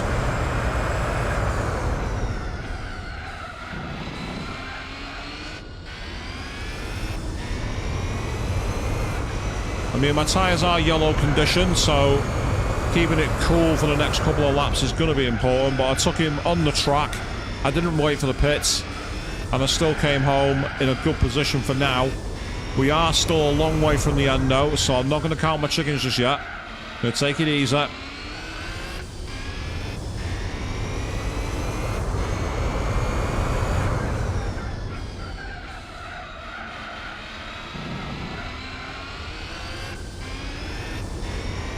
But you can see how far back they are. They are very, very far behind me.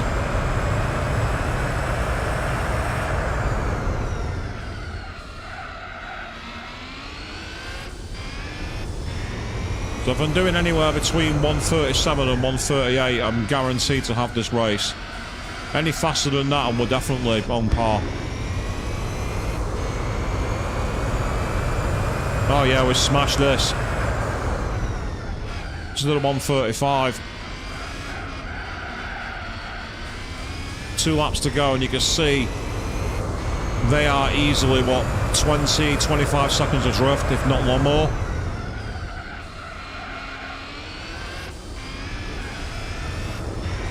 I'm just going to make sure my tyres last. That's the only thing I've got to worry about.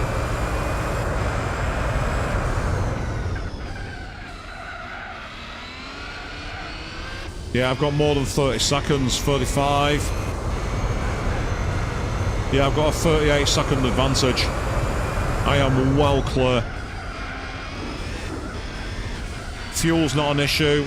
Tyre wear is fine. The tortoise has smashed the hare.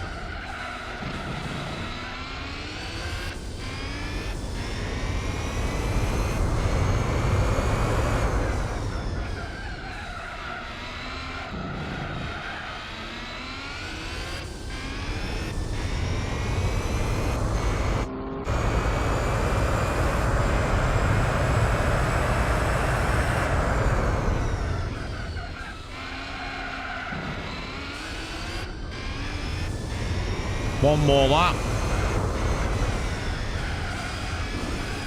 I could troll them, pit, get on the soft tyres, but I'm not going to.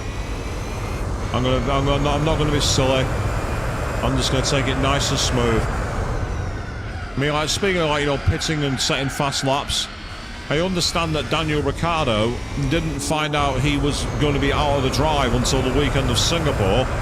Yet his replacement, Liam Lawson, found out in Baku, Azerbaijan. That's an absolute gut punch. I feel so sorry for the guy, I really do.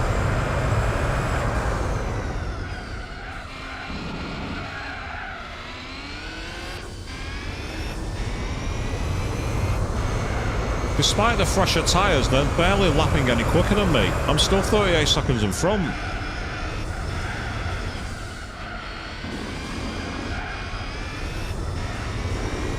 So, do the AI have invincible tyres in Gran Turismo 4? No.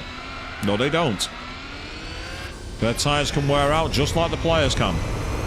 Although mine are getting close to the limit, I don't think we're in any immediate danger right now.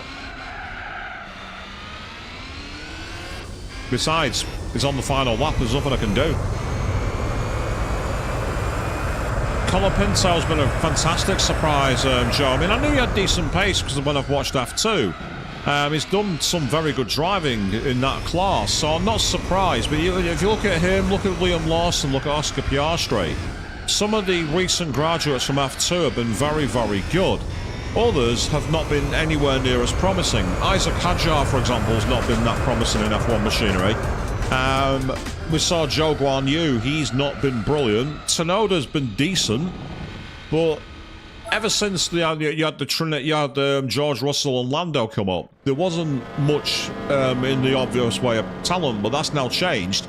And with Lawson, Piastri, Colapinto coming through quickly, it makes you wonder if we're going to see that coming forward again. I mean, the one person to keep an eye on in the future is Gabriel Bortoleto.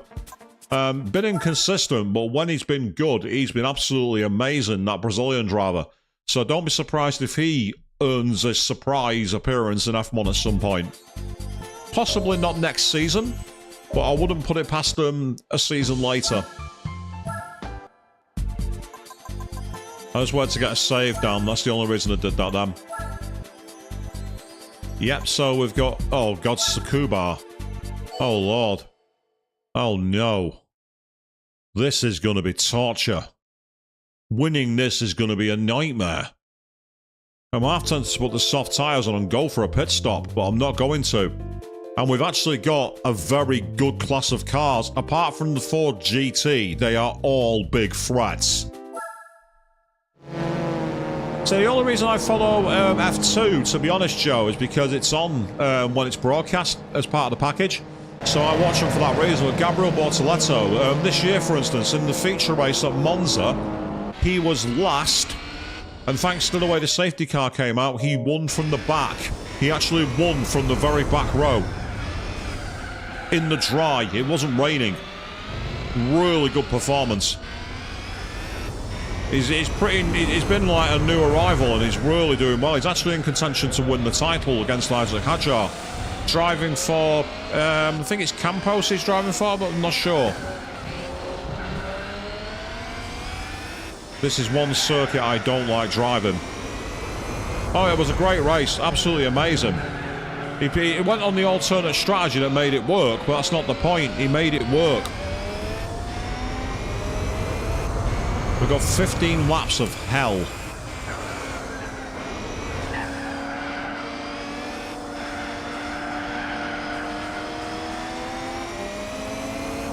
You might have... Oh, get out of my way, Mr. Ford GT. Damn it. That's blown my race. This track is not suitable for this level of racing. This shouldn't be here. Why are we coming here instead of Fuji? This should not be a race. My only hope now is that I can get into a flow and catch them up. The one advantage of this is that the track's quite short. So it means that traction out of the corners and acceleration is really important.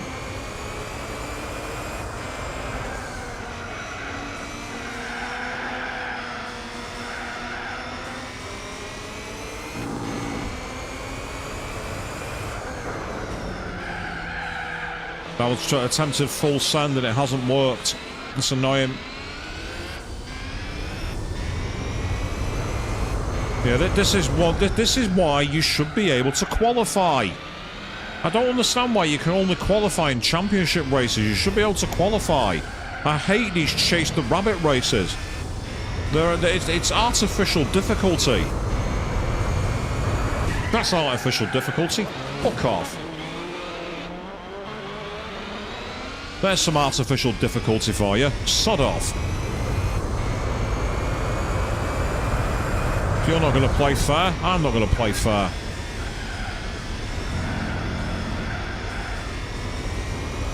I'll engage open lobby mode in an online race.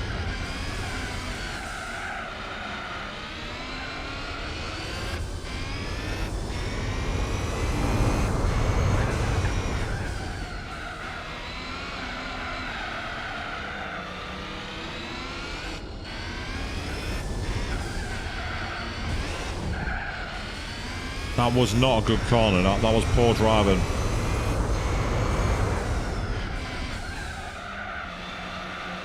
So this circuit is really not suitable for cars of this caliber. I'd much rather we had a race at Fuji or an alternate layout of Le Mans or something. This just is not racing to me. We're limping around in fourth gear most of the time because there's just no room. Hell, they could have put the Monaco race on because that's a real circuit. Still, that was a good overtake. I'll give him that one.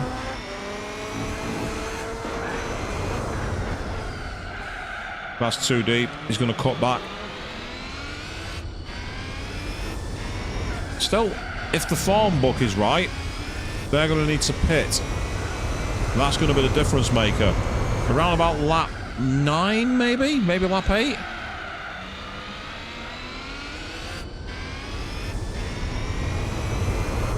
And again, the problem is the hard tyres, they don't have rear wheel grip. The issue this game has is the step between the compounds is just not good. It's not consistent. But everyone has to deal with it.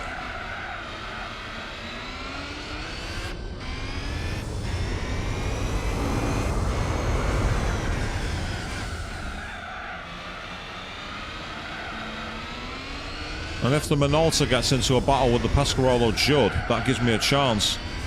Yeah, so I mean, the car just slides. That's the problem.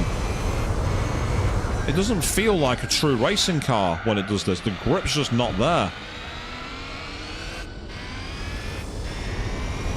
And as I say, the fake difficulty of being made to start last on a circuit like this is just unacceptable. You should be able to qualify, but the game's not been designed that way. For some reason, they think Chase the Rabbit is actually good racing. They still use it in Gran Turismo 7. Despite all the feedback from the players saying that it's antiquated and should be banned. Honestly, if they released a Gran Turismo on the PC, the first thing you get is modders modding in qualifying mode. The first thing you get.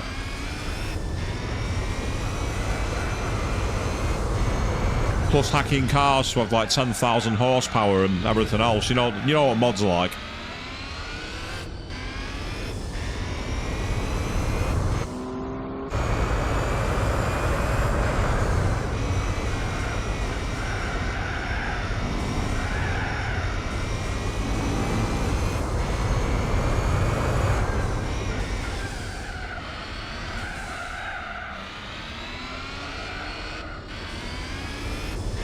They're not showing any signs of losing pace yet, so that suggests they're not boxing just now.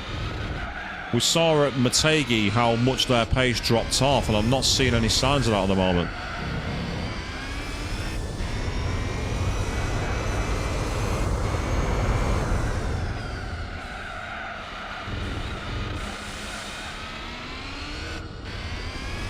Oh god, a 100 brake horsepower 206?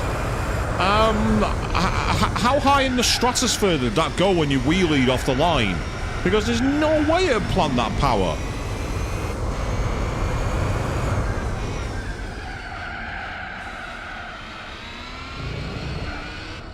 I mean, that does sound fun, don't get me wrong, a car going that quickly.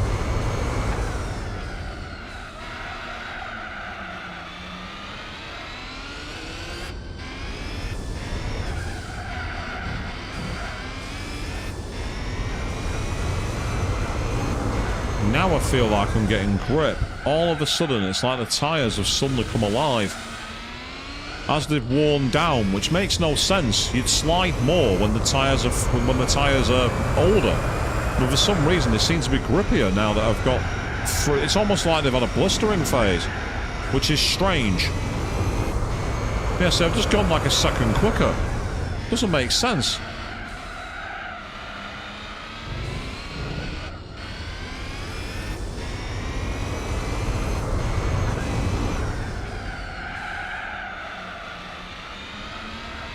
And their pace has definitely dropped a little bit because that Nissan's a lot closer now.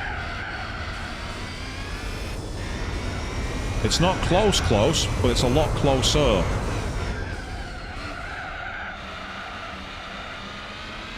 Yeah, that Nissan was nowhere near that distance from me.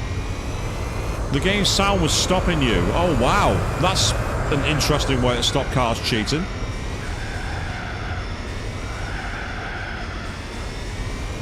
Ah, the sound was in the pits. Someone's pitted, but I don't know who it is. I've just gone past them. It might have been... I've lapped somebody. But the problem is the Sauber and the Nissan aren't pitting, and if they don't pit, I've lost. They need to pit. I need them to pit. Either that or I need them to have a catastrophic loss in grip.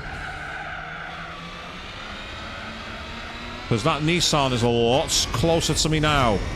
He's peeling off to the right. I think he's going in. Right, the Nissan's boxed. Okay, this is my chance. After the Sauber.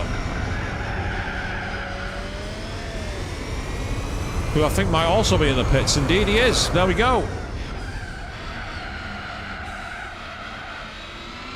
The one advantage I have is tyre wear.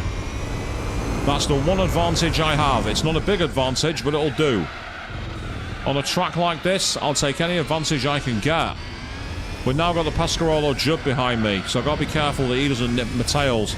So I can't take my foot off the gas. Got to step on the gas. I just got to avoid drifting.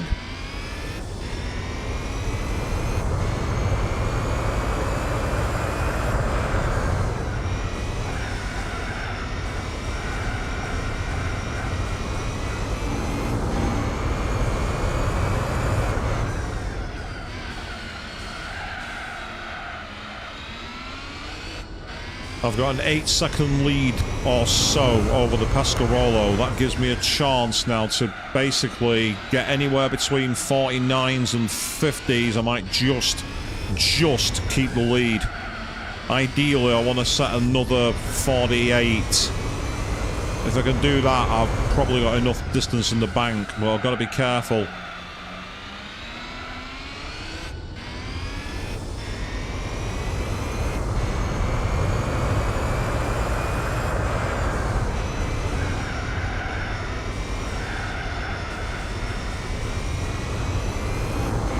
Yeah, that'll do. I was a 47. Uh-oh, that won't do, though. That's no good at all. Too wide. I've still got an 8-second gap, though, so 2 more laps of hell to survive. Can I make these tyres go all the way to the end? It's an ask. It's a challenge.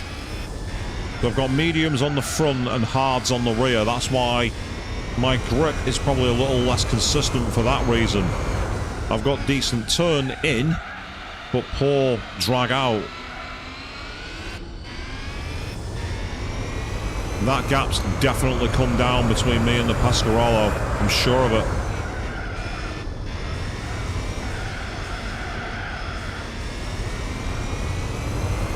Still in the 48 still, so that's good.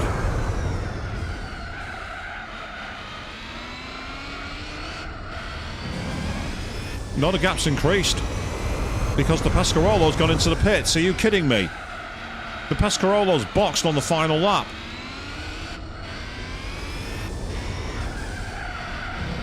I'm going to win by a country mile. I can't believe it.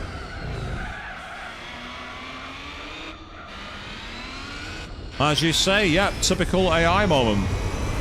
I can cruise to the flag now. I can enjoy a victory parade as I go around the final corner. No stop strategy. If you can make it work, that's how you do it.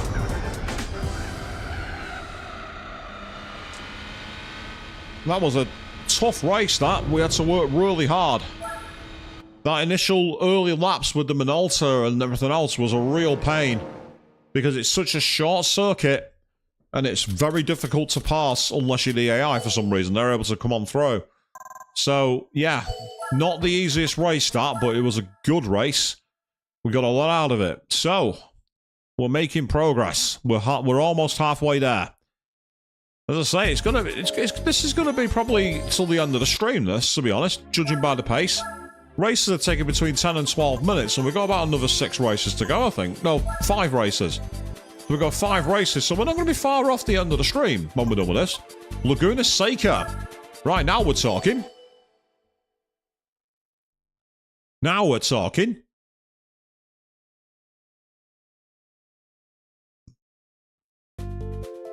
So we got the Toyota 7 Ford GT. We got the Peugeot 905 and the Toyota 7.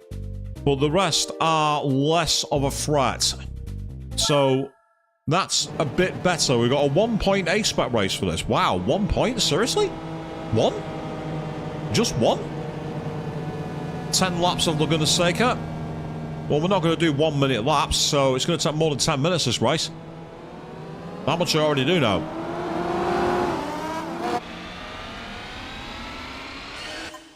Thank you.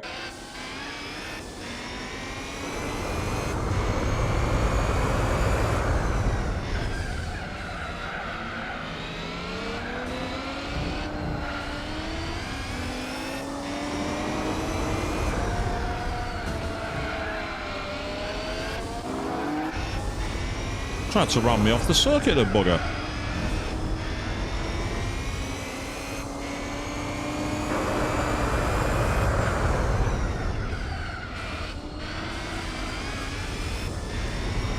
So we're already up to second place and making good progress until we slide. I had to go rally driving mode then to recover that. I hit the outside curb and it spun me off and I thought, okay, go with it. We'll go grass track racing. And oddly enough, it worked.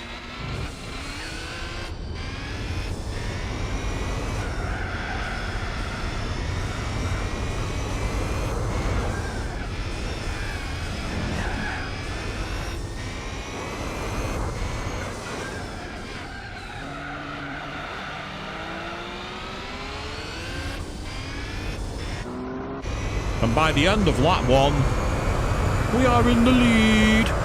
We're in the lead.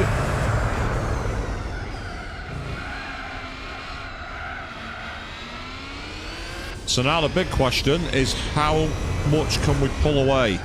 Because if these guys, well, from memory, the Toyota 7 does not pit. The Peugeot 905 might pit, but I'm not 100% certain on that. The Toyota 7 did not pit at Suzuka, so this is pure pace now. Because if for any reason I need support, I don't know if that's meant to be the Batman theme there, Avian, but yes, I am now in the lead.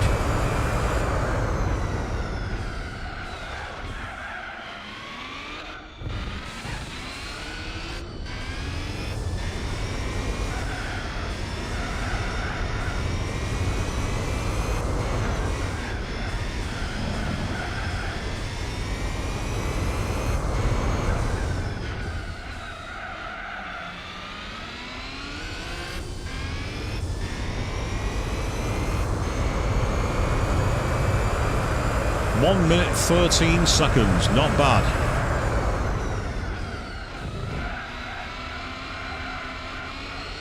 We are currently around about 4 seconds a lap faster than the Toyota 7, so that's pretty impressive.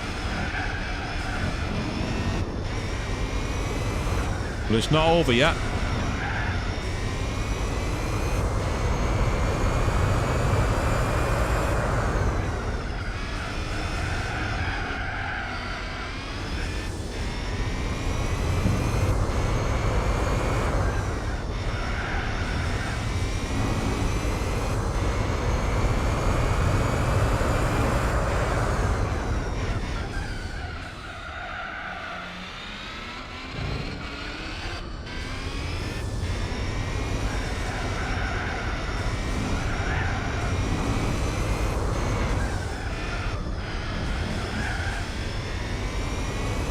Pace is looking good. Tyres seem okay for now.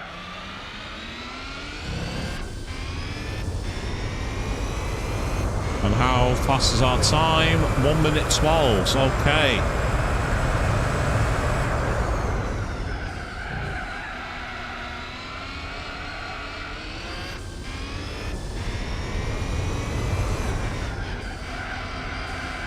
Oh, wow. That was nearly 7 seconds faster than the AI. We are absolutely mullering them here. We are absolutely mullering them.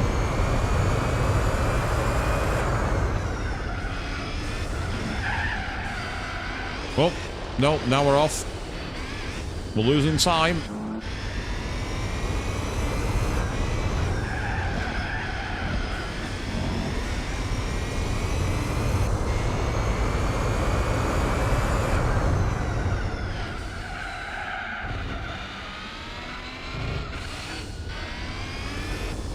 Yeah, I'd say this circuit has been much more kind to me so far. Still early doors though, so let's not assume we've won just yet. Our pace is certainly strong enough, but it doesn't mean we're going to get over the line first. One proof of that, just like Toyota at Le Mans in 2016, when they broke down with 3 minutes to go.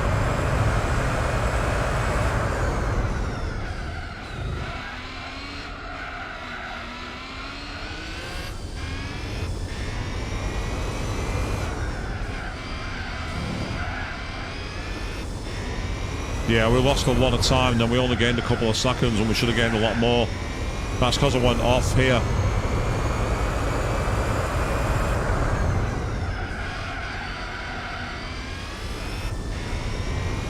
That's much better. Oh, that's not. That's horrible. Car slid on the braking. It just seemed to spur forwards. Which is probably because I took the wrong line or was in the wrong position to brake.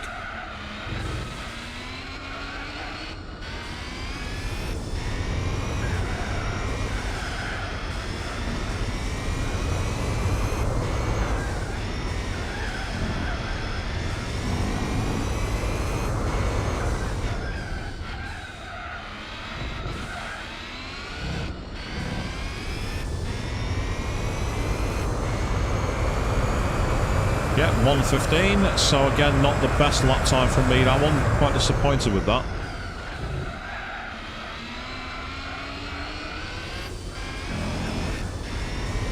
But the good thing is we've got a decent gap, so we've just got to keep the tyres alive.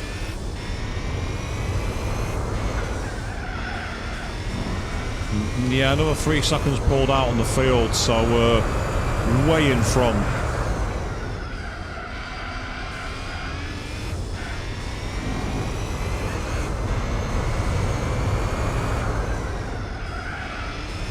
That's better, that's more like it.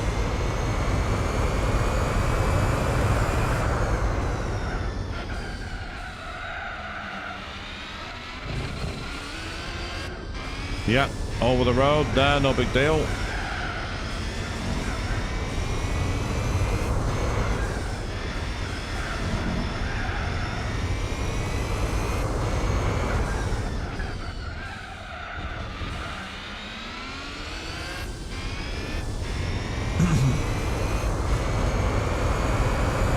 New fastest lap, that's more like it.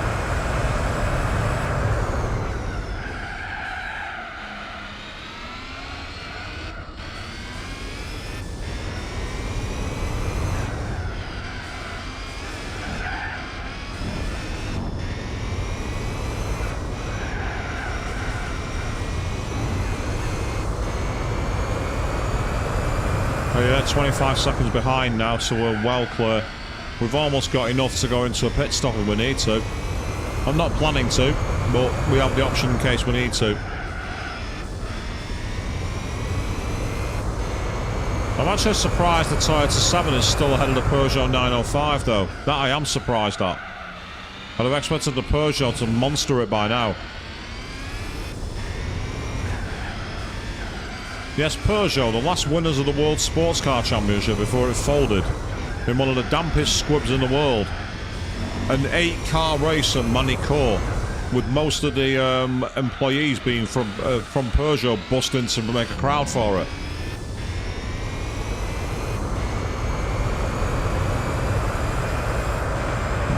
I know, I'm not making that up. Seriously.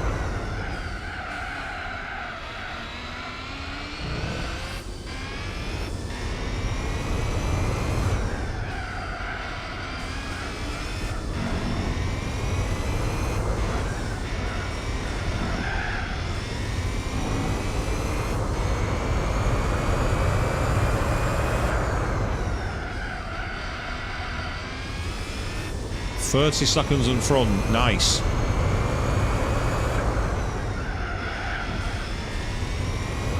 So this has been pretty strong performance and the tyres have lasted very well at this circuit. This circuit suited the Bentley. The Bentley's been right at home here.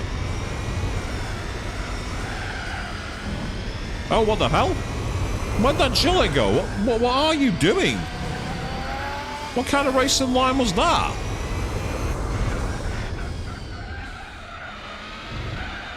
Looks like we've got the Ford GT in the pits. And the Gillette's in there as well, so that's 2 cars that have been lapped.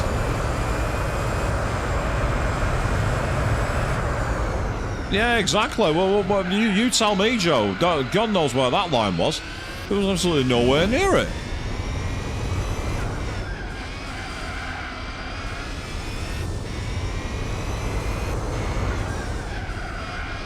There's the GT LM2 car.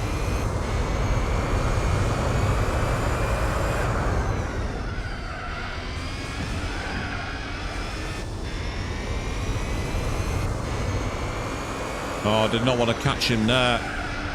Still, I can always get a tow up the hill. Thank you.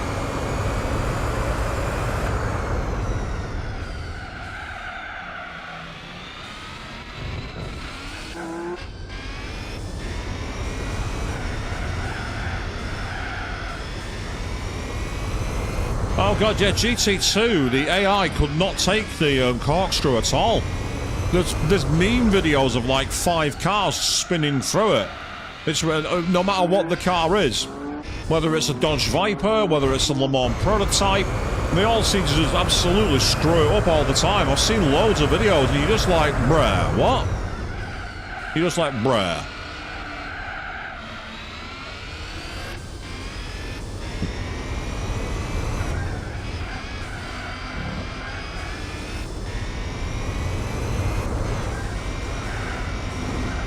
It used to always be an easy win in the Gran Turismo World Championship. It was an easy win every time because you might sometimes lap the field because they lost that much time pissing about in the corkscrew.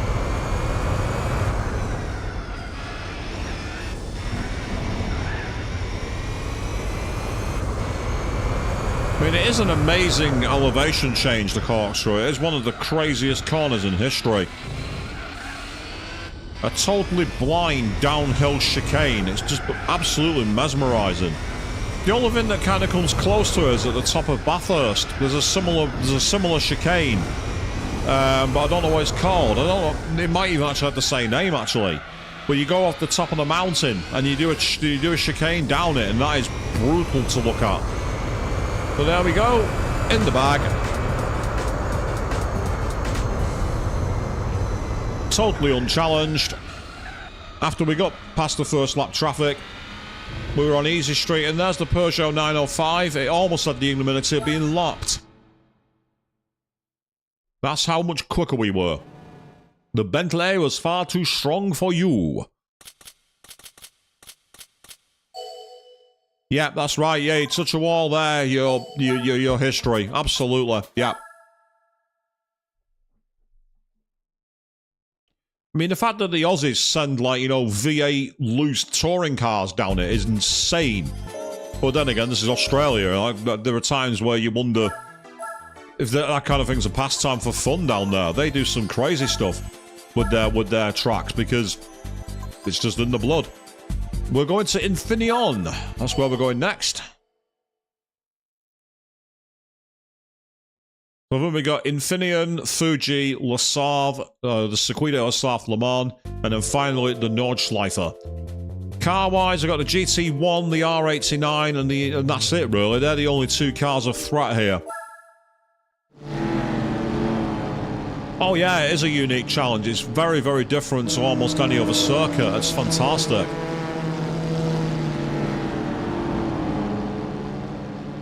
So it's the Toyota GT1 and the R89C. They're the big danger cars. The R390 GT1 could be a nuisance, but that's about all it's going to be. It's going to be more about getting past it early. It's going to be a problem, that one. Take your NASCAR and get back in the loser lane, Mr. Chevrolet. Sod off. I'm in a Bentley. Get out of my way. Oh, the Toyota and the Nissan just tried to kill each other.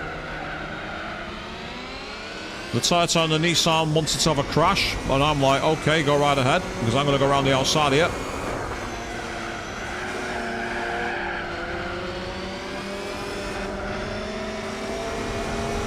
Goodbye.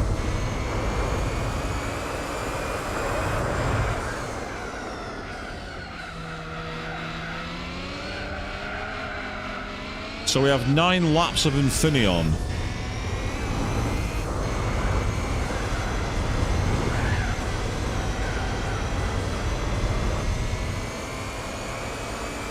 This is where the more aerofoiled nature of the Bentley is good. Much closer to a real, like, high downforce race car. Now's not the time, no. We just got to get decent traction.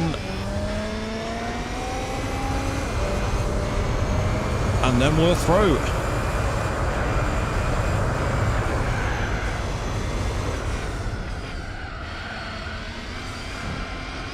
He's not giving up. Not that I'm surprised. Oh, he was especially won't give up now.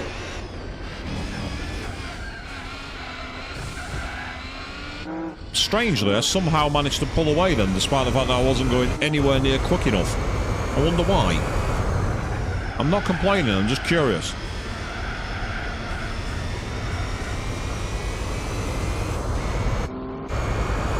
Now we are romping into the distance here.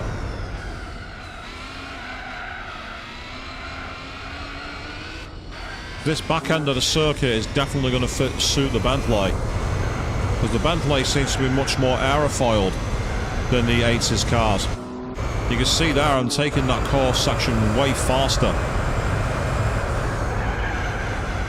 I should have had more confidence in the car. I could have got closer to the apex then.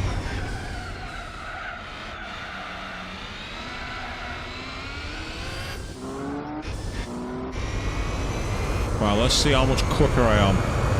I just set at 119. He's crossed the line. 122's they're doing, so that's good. If I can pull out 3 seconds a lap, this will be easy.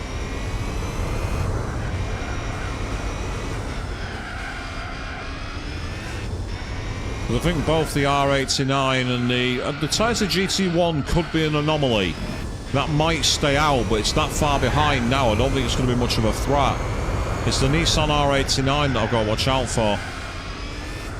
Decent car, the R89, actually. I used it to great effect in the first stream where it wasn't randomised. That was a game-changing car. That made a lot of difference later on.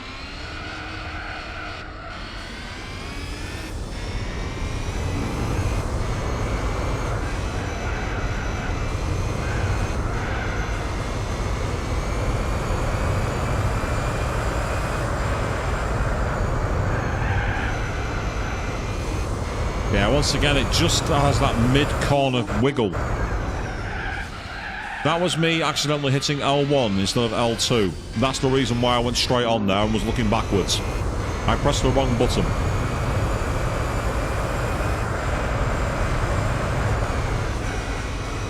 Now that's interesting, they started matching my pace.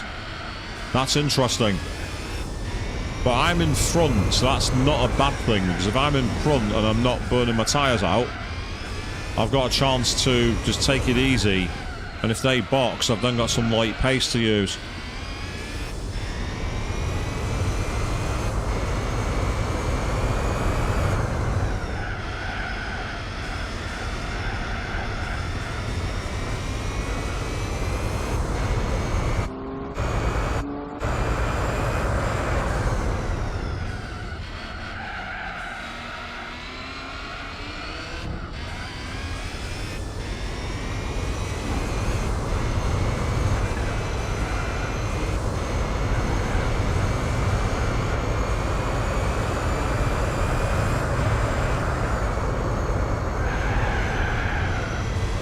Yeah, midway through the corner it just lost all grip and went, like, you know, into a bit of a weird slow drive mode. But the good thing, as I say, is that the tyres are doing pretty decently. And I say we're now in the 118s.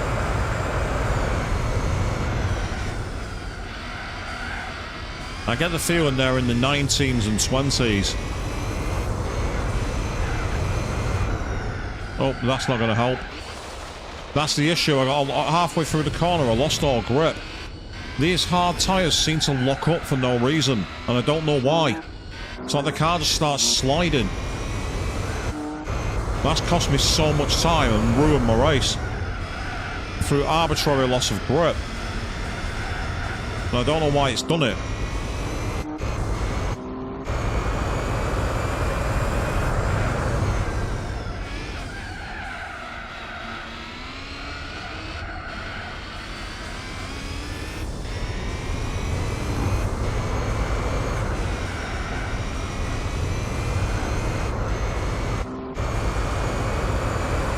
is where we'll find out just how badly that's cost me.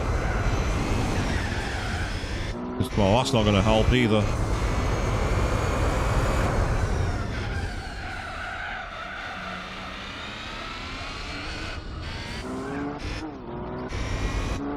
Yeah, he's a lot closer here.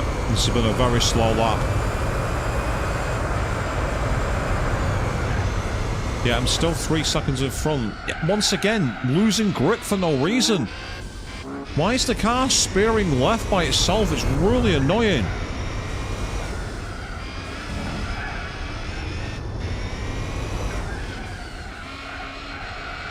I mean, it could be tyre wear, but the tyres look in decent condition, so it can't be that. I mean, I know the circuit's quite bumpy, but I didn't really feel any bumps that I interacted with, so I'm not blaming that either. If it was a bump, I certainly didn't see anything obvious.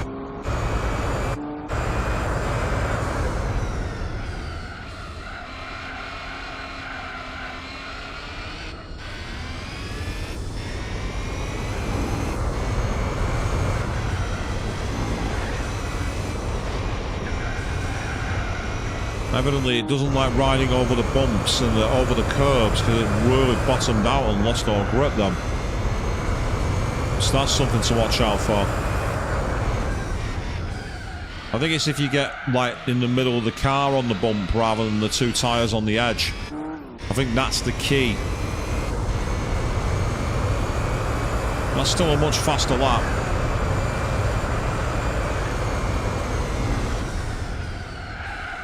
Ah, they're in the pits. That's changed the game. That's made it much easier.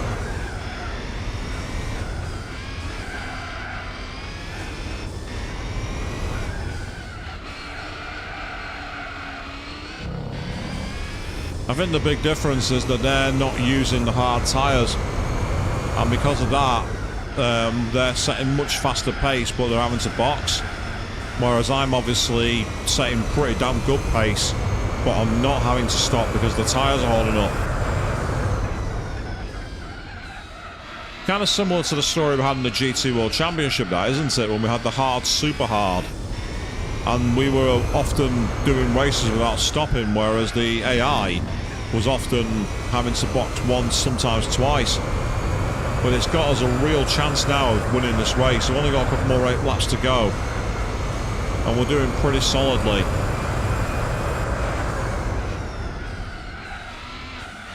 Yeah, get that cone off my track. Sod off. Another car in the pits there. It's a Chevrolet Camaro. So a car that's not very fast is also not very good in its tyre wear, apparently. Why would you drive it?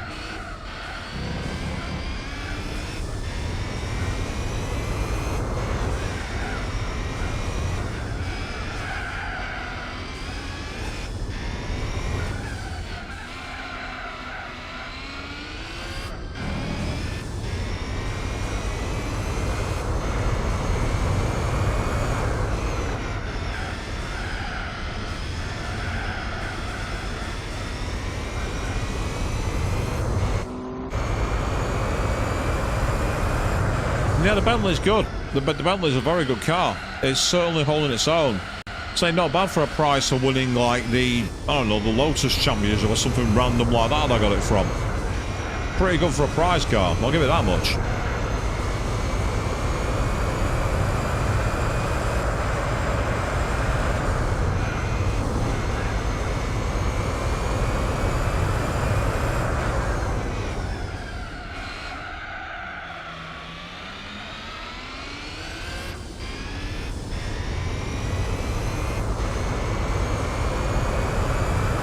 Final lap, and that was my fastest lap by a long distance. That was way faster than anything I've done before.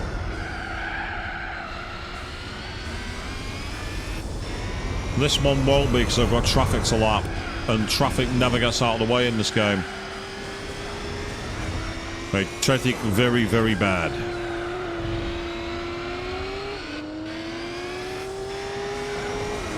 Take your rip-off 787B livery and get out of here.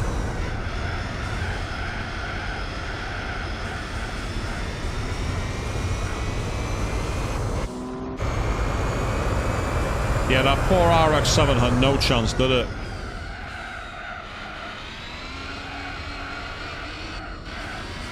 It's one thing about these games I've never understood. They don't ever have consistent AI opponents. Like, sometimes you'll get really fast ones, like we had with the Sabacina and the Minolta. And then you'll get really slow ones that are total no-hopers, and I don't know why they're there. They just seem to clog up space.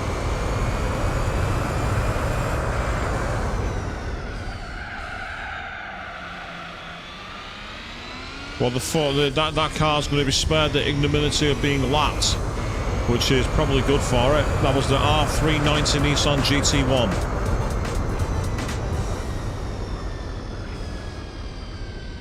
Yep.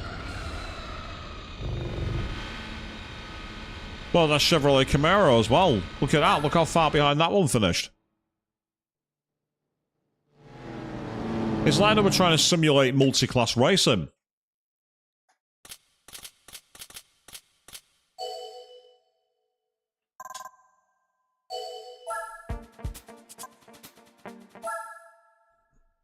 Yeah, we're averaging 12 minutes per race at the moment, so that tells me we're going to do 2 laps of the Nordschleife, I reckon.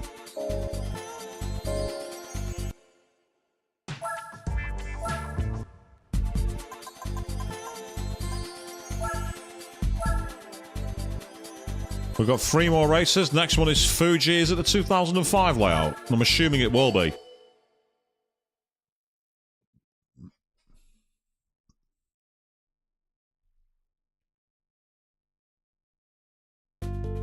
Yeah, it's the 2005. And this time we got the Minolta. And that's it. There's only the Minolta that's going to be a threat here.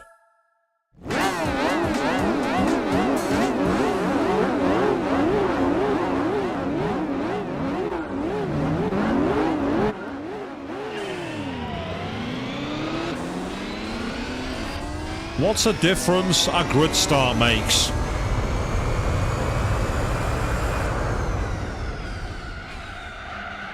So as I said before, this is a circuit I've actually been to. On the right, behind the fence, you can see a pathway that goes up to the back of the pits. That is no way you can actually go when you're walking, but you can actually use it for a brief vantage point down here. As we cut around the inside of this part in a moment, you will see a grassy bank.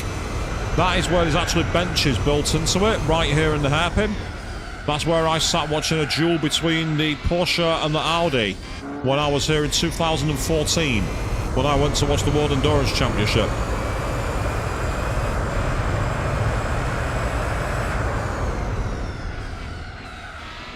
Oh, interesting, it's not got the full chicane. I just realised that at the last second. Normally to go around that chicane, that's the layout I'm used to.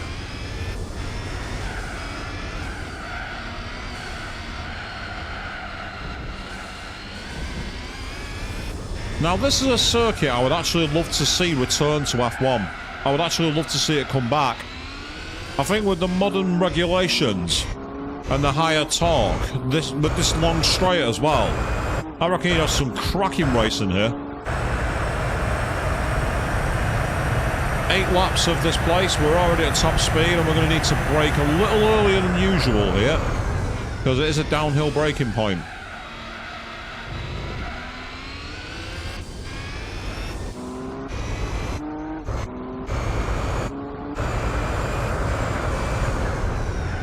The only annoying thing is there's no brake marker boards, which is really irritating.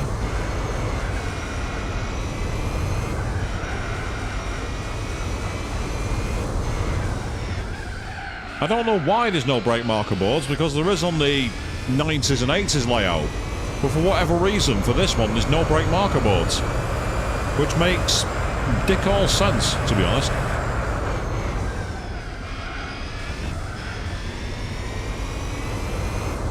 So I like the fact that this game simulated a Tilkodrome before they were really a thing.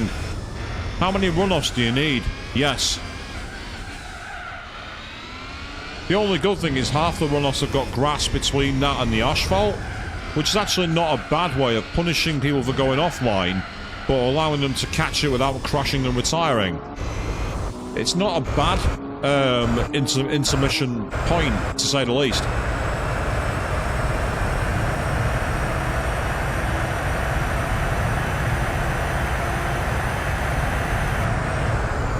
We are currently 6 seconds in the lead. That's not bad after only 2 laps. And with the Minolta potentially having to pit, this is a very good thing.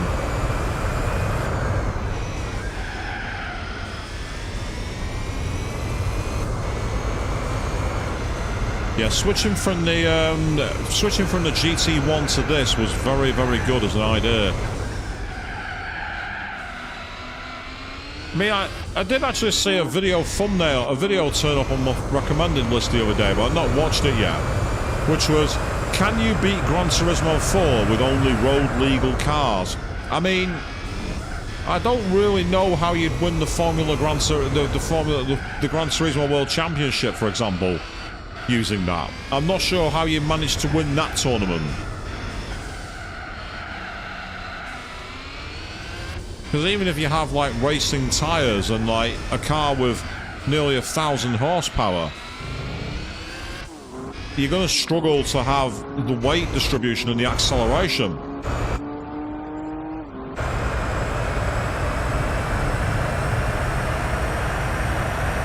1:22.3, very nice lap indeed. Oh, no, that's too deep. Luckily, I can take advantage of the Tokadrome runoff.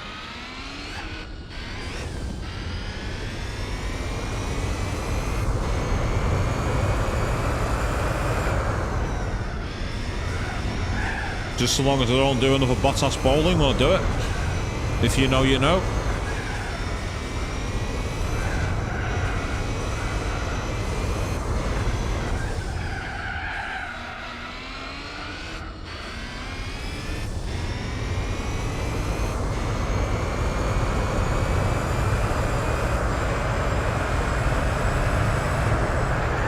Whoa! That was a pretty epic drift. But it's also cost me in a race. The Minolta must be like, oh, well, thank you very much. And I would be too if I was the Minolta driver. But the problem the Minolta driver's got is I'm not too far behind him. I basically hit the edge of the grass. That was my fault. It was an epic drift. And if it wasn't for the gravel, I'd have actually been able to recover that and carry on, but there was gravel there. Yep, this is where he's going to have the best of me. Or at least he should do.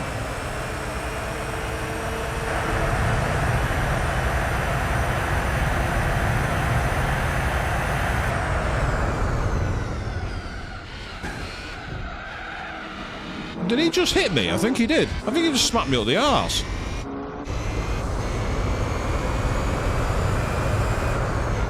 Maybe he was trying to get retribution for Tsukuba, I don't know.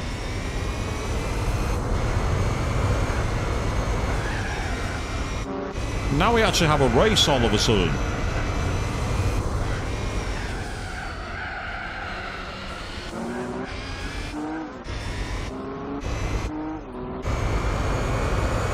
The question is, when's he going to hit the cliff? And when is he going to need to go into the pits? If he doesn't, then this is going to get quite exciting.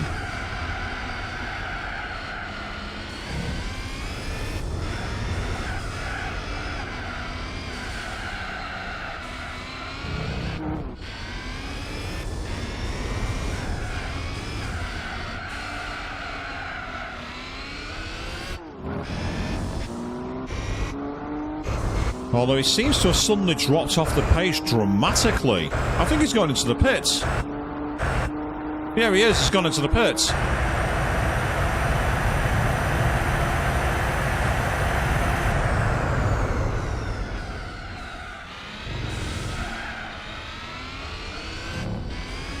Well, so much for that race, people.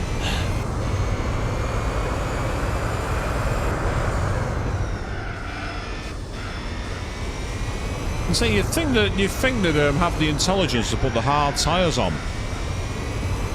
and go to try and beat the race without stopping, because you're not going to need fuel. We're not going to need anywhere near the fuel. We could do at least 3 times the distance on fuel. It's tyres. That's going to be the issue here.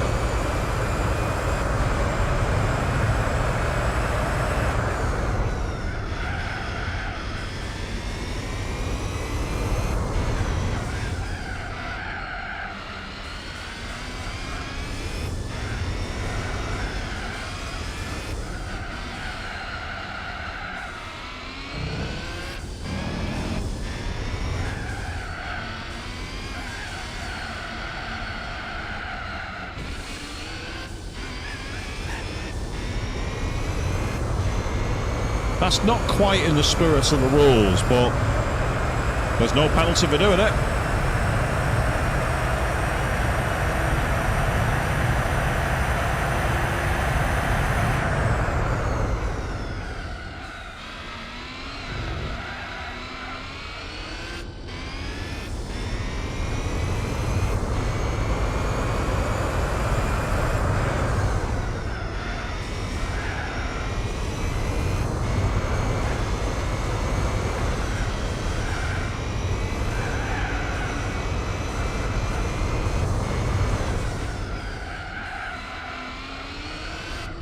Yep, the BMW McLaren F1 is currently in second place.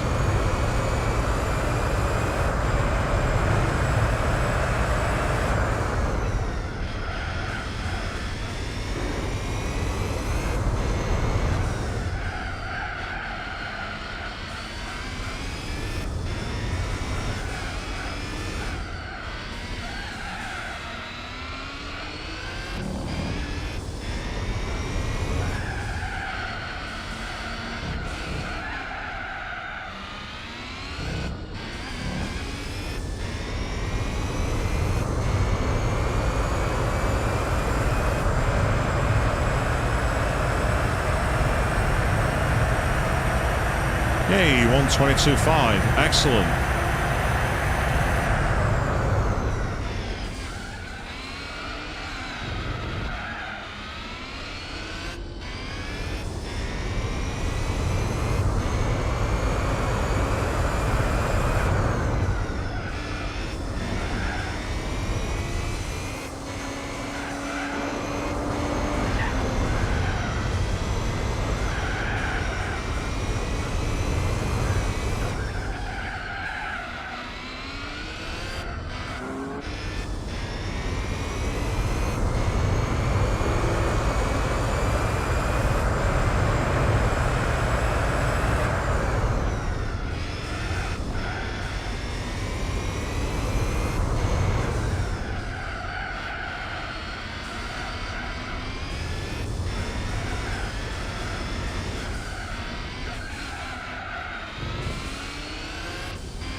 And we power towards the finish line. Untroubled, no one near us. Well, apart from the Minolta, he troubled us briefly, but not enough to be a threat. And the Minolta has got back to second place, and we finished in just under 11.5 minutes. Not bad.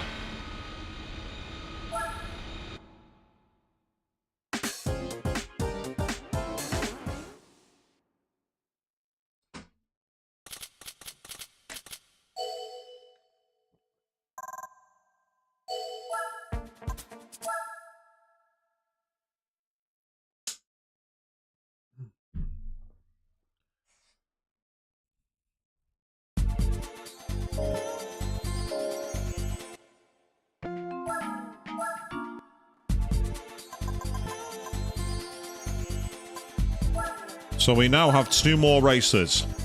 The Circuit de la Sarthe and the Nürburgring. We've got 3 laps of La Sarthe. The question is, are we only going to get 1 lap or 2 laps of the Nordschleife? We're only doing 3 laps of La Sarthe. That's a surprise. And I'm the only prototype. Fine. I don't care if I need to pit. I'm doing medium. There's no other prototypes. They're all GT cars.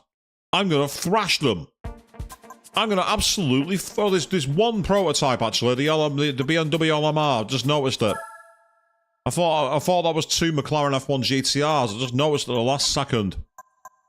That BMW LMR could be a problem. So let's go back to the hard tyres. Let's play safe. Let's not show off.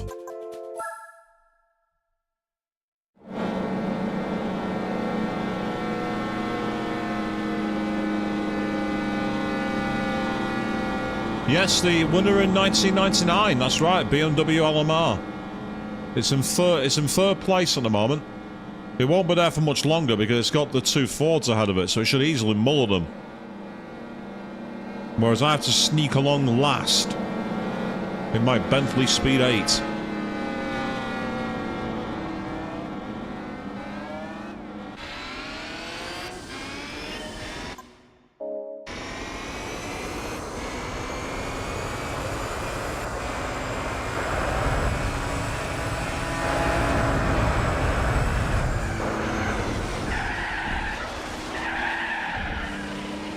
That almost worked. I almost caught that. That was because the Nissan veered left and braked, and I had to take evasive. The only good thing with that is it might help warm my tyres up. And besides, I've got 3 long laps to catch up, so I'm not that concerned right now. Plus, I can start some serious slipstreaming here. I'll take a tow from you. I'll take a tow from you.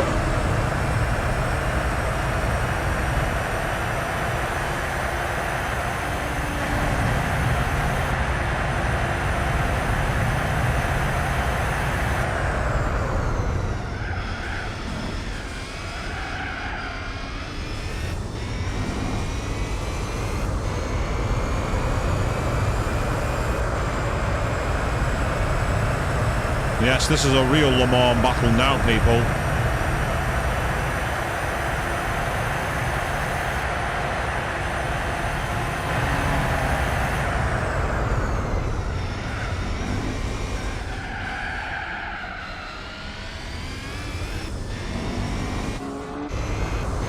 Oh no, you're not getting a tow from me, Mr. BMW. I'm not giving you no slipstream. Sod off. You're not having a draft off me.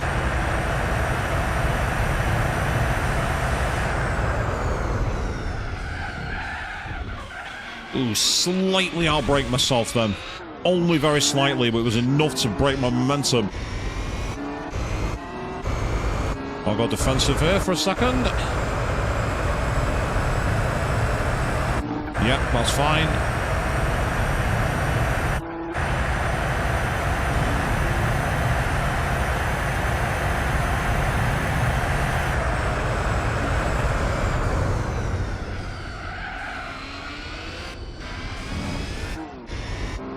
Now this is where I've got to try and break away and take advantage of the Porsche curves if I can.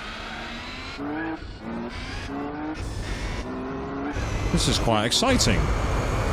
The big question is, will the BMW need to pit? It shouldn't do. I wouldn't expect it to. But then, I wouldn't expect any of the cars to pit at all, and they've been pitting in every race.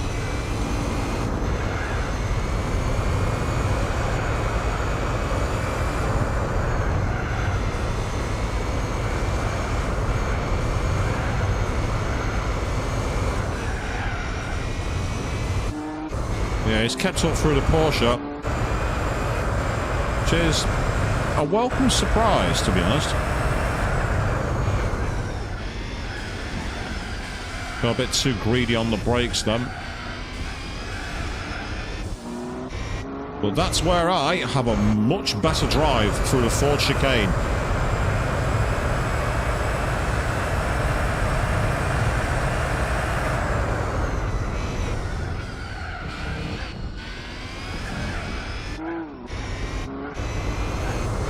Now this is where I get the chance to show what I'm made of.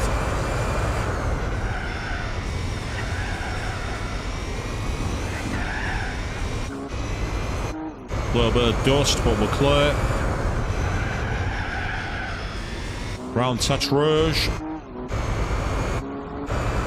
Yeah, this is good. Very good.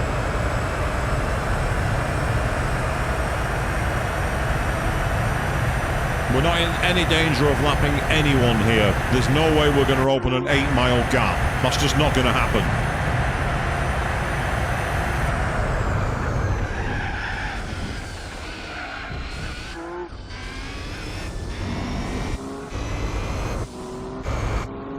But yeah, this could be one of the faster races, this, just over 10 minutes. Possibly even faster.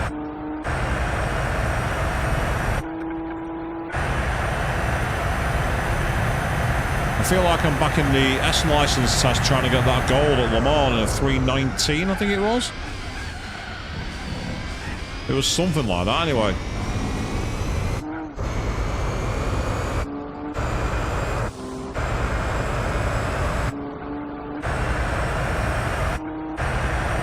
Now I've left him for dead on this lap. He's not been anywhere near me. This lap's been all mine.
That was me getting my line completely wrong through the end of the Porsche curves there.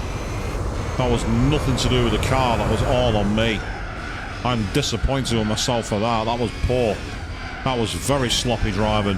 If I drive like that in the Nordschleife, I'm absolutely screwed. But yeah, 3:19 was the time. I've opened up the gap a bit though, which is good, so it looks like he's not boxed in, which is not a surprise. As I said, the question is, will we be doing 1 lap or 2 laps of Nordschleife? If it's 2 laps, hard tyres. If it's 1 lap, mediums. The medium tyres will go 1 lap.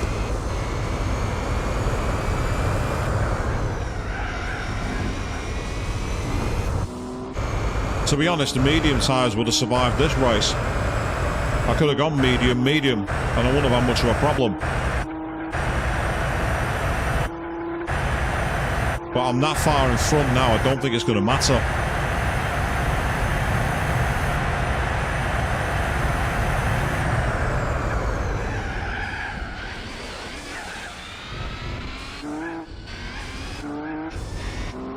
But let's not count our chickens. We saw that spin that happened at Fuji. Anything like that happens and the race is over, so it's too early to count that we've won it. But the BMW has been much more competitive here. It's been a much more competitive opponent. And that's been a good thing, because I've had to be a bit more on my toes. The same Marlon Minolta was competitive at Fuji. Once it went to the pits, there was no fight left. This is a totally different story today. But yeah, I reckon we can easily, if it's 1 lap with the Nordschleife, I will do it on mediums, but I get the feeling it's going to be 2. But we shall see.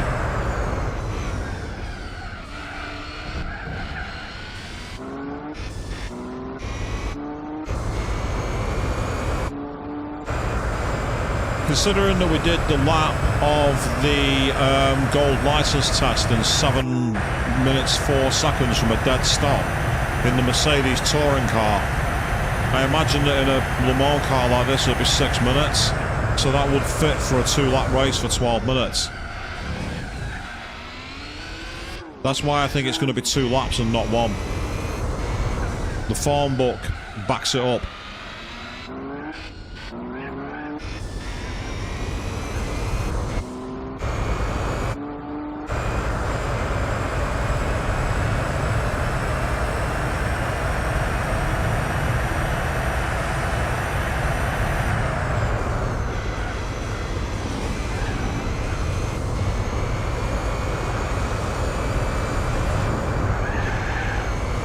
Not the best line that, but I managed to catch it by using the extra asphalt. That was still quite sloppy, but we got away with it.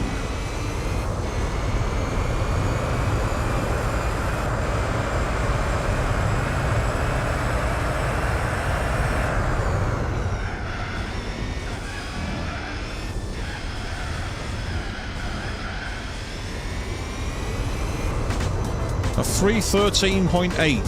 7 seconds quicker than our last time. Just over 10 minutes. Not bad.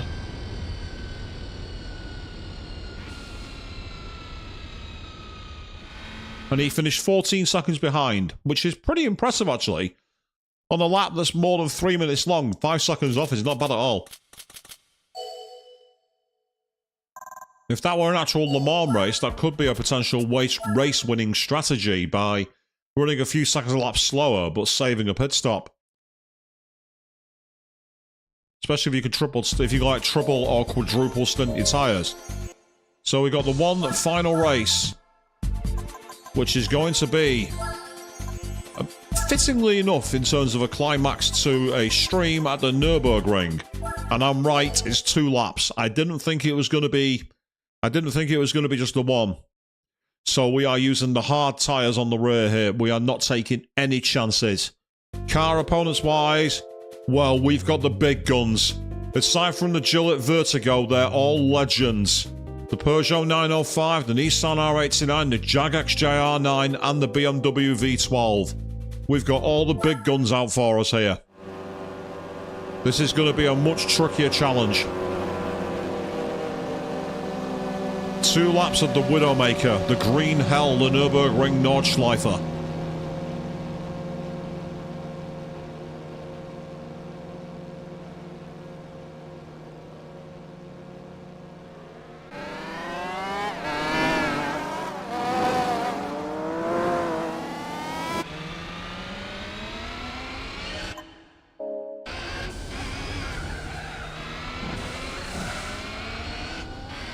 Okay, here we go.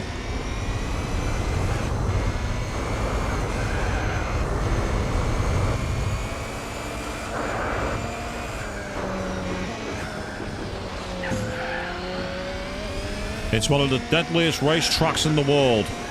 It often has almost nowhere to pass, followed by areas where it's very easy to pass. It's a track that tests every aspect of a car. It's why so many car manufacturers develop their rides at this circuit.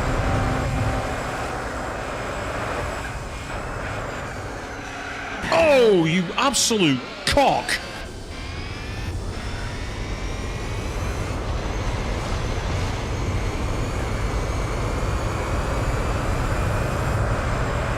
What an absolute pillock. That would have ended the race in a cloud of fire in real life.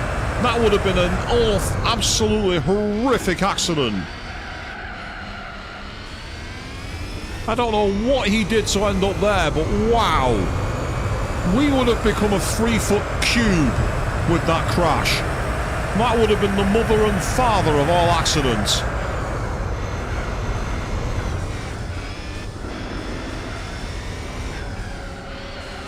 You've got a nice little pack of Le Mans cars here, which is a problem because I don't want them in my way. The only question is, are they going to be trying to go 2 laps on medium tyres and run out of grip on the second lap?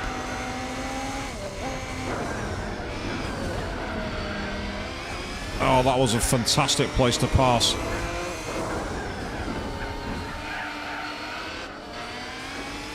Yep, the BMW is not taking any prisoners today.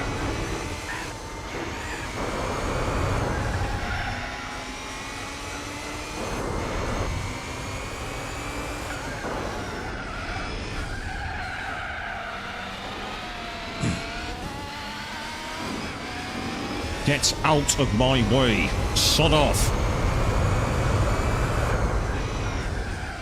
I have a BMW to catch.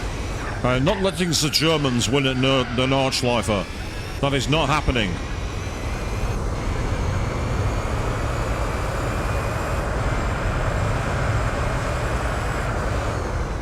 I'm in a British racing green car. I am not coming second today.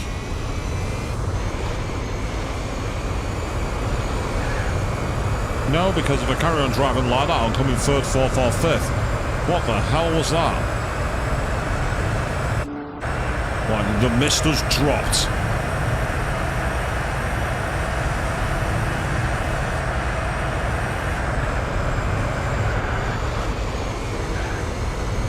Yeah, struggled for traction in the middle of that corner and we got away with it.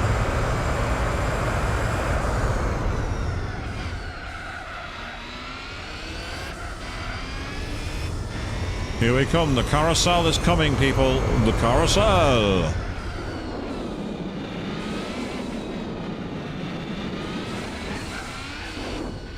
One of the most awkward corners in history. I don't know how anyone drives around that. It's probably the most exhilarating experiences in the world. In a European car, the driver would be right on the apex and the passenger would be up in the sky. Left-hand drive, for those of you who wonder what I'm talking about there, of course. So American cars too, actually, not just European spec.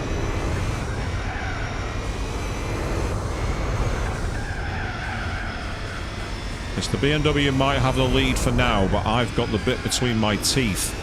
And I'm coming for him. Just like I was at Le Mans.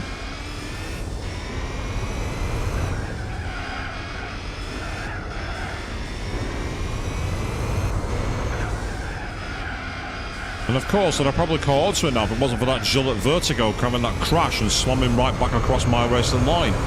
I honestly don't know how that happened. I'm going to have to watch the stream and see if I can get the... see if I can see what happened. See if someone punted him off or something. But it seemed like a very strange place to crash, that, to be honest. Oh, I'm glad you found it funny, Joe. I was like, oh, you absolute cock. Because he was.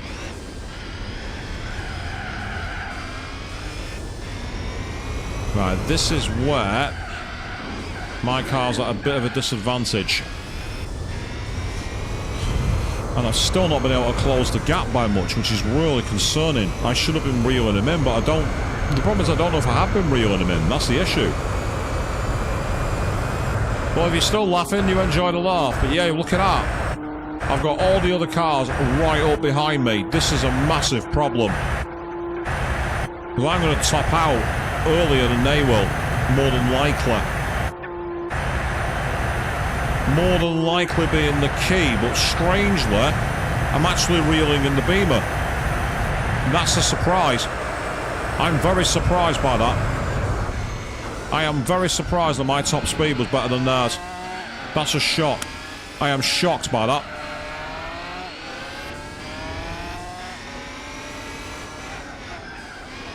I'm going to have to lick the stamp at some point.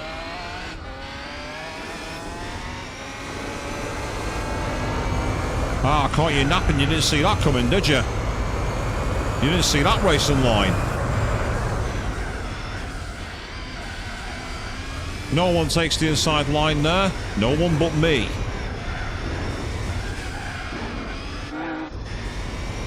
So this is where the duel is on. I've now got to defend with my absolute everything.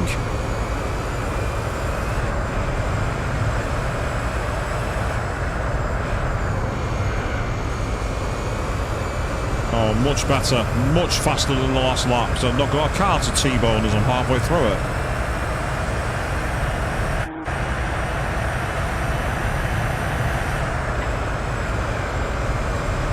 If I was on medium tyres, I'd risk going through there at full speed.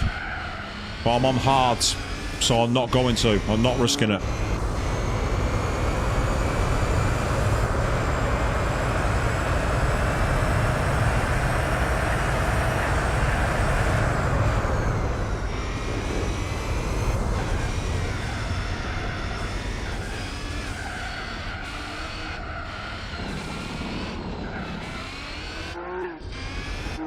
Oh, that gap has massively opened up. I've got a good few seconds of breathing space now.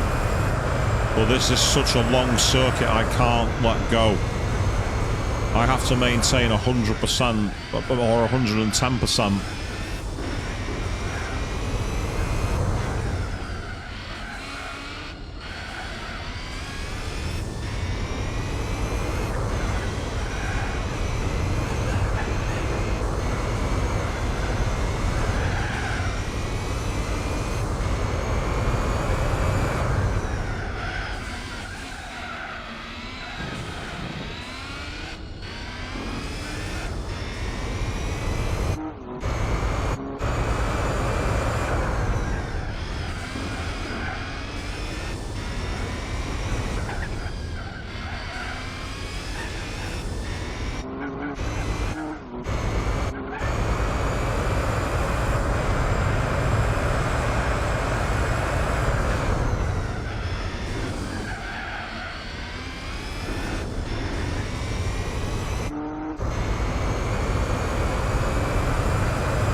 That gap is huge now. Look at the map. That's a big gap I've opened up. All I've got to do here is maintain it. That's all I have to do. Maintain the gap, and this race is mine. And we can find out what type of Honda or Nissan we've won. Because this game's had form tonight. Last few days we've had a lot of JDM cars. Even tonight we technically had a few. We've had the NSX, we had the March, the Mazda touring car. So we've had an eclectic mix of rides so far today. I'm hoping this will be a half decent one, but we shall see. Because this has been a hard fought race and the hard tyres are starting to yellow, so I'm glad that I didn't take the risk of using mediums. I'm very glad. But I think that's why I'm suddenly getting the gap I am, because I think their tyres are starting to go off.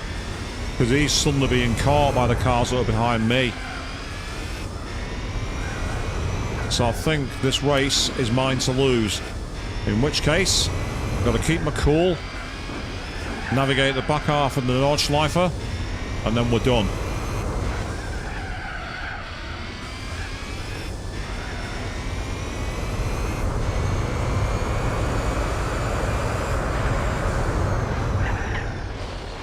Yeah, I felt the car veering to the left on that bump then. That's why I kind of let go of the gas early and tried to brake in as straight a line as I could. It didn't quite work, but it got us in a better place.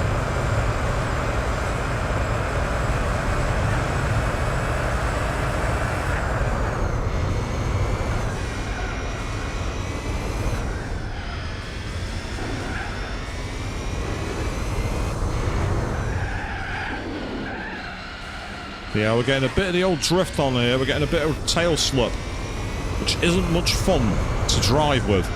Well, it's fun, but it's not fast. So we want to try and avoid that. Here we go. High speed, yeah. Oh, that's a colossal gap that I've opened up. That gap is huge.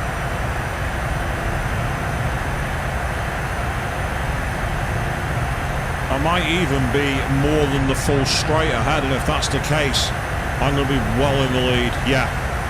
Oh, this is easy. All I've got to do now is be patient for these final few corners, give them the respect they deserve.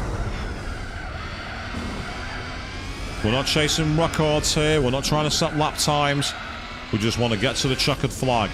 And the Peugeot has done the BMW, because the BMW has cooked its tyres, and the Bentley has romped home in just under 12 minutes. Fantastic. And that Gillette Vertigo is chopped in half and getting ready to take it to the scrapyard. Because that was one hell of an accident. So we placed first for the 8th and final time. We've won this series. We've picked up more than 100,000 credits, and our reward, drum roll please, we have got... Oh, very nice, a Dodge Viper. That's not the car I expected to win. That's a pretty nice car, the road-going GTSR version of the Dodge Viper. Very nice. We have a classic American muscle car. We finally stopped getting the JDMs. We've got a beauty of a machine. It has a... Because we've got a little bit of time left before the stream ends, there's one thing I have to do. I have to hear it. You see, this game, over the base game, seems to have much nicer sounding engines. So how about we test it?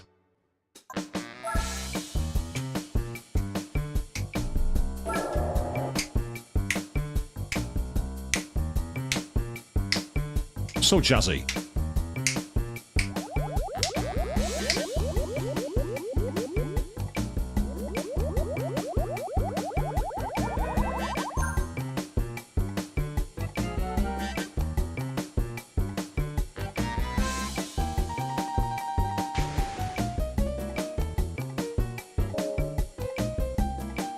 lovely little pretentious keyboard piano solo at the end there. Right, let's quickly go to the World Circuits. There's only one circuit we like to test our cars out on. We're going to go back to Laguna Seca. Let's hear how this sounds.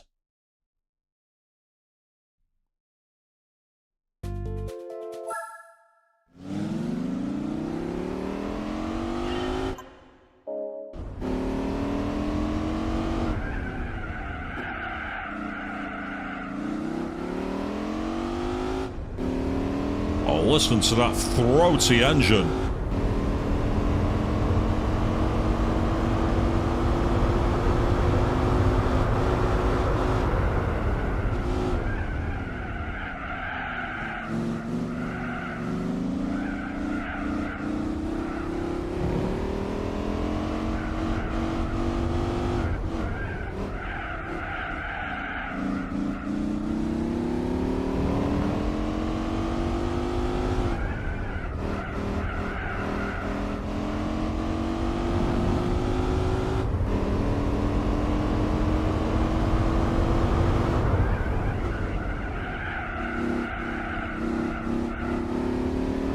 Bear in mind we are on sports tyres here, sport mediums.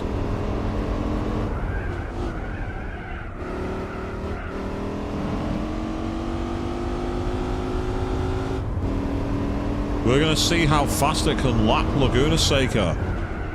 It has kind of tanky engine, it has very little grip. And yet, it sounds absolutely gorgeous, it looks cool, and I'm having an absolute hoot behind the wheel.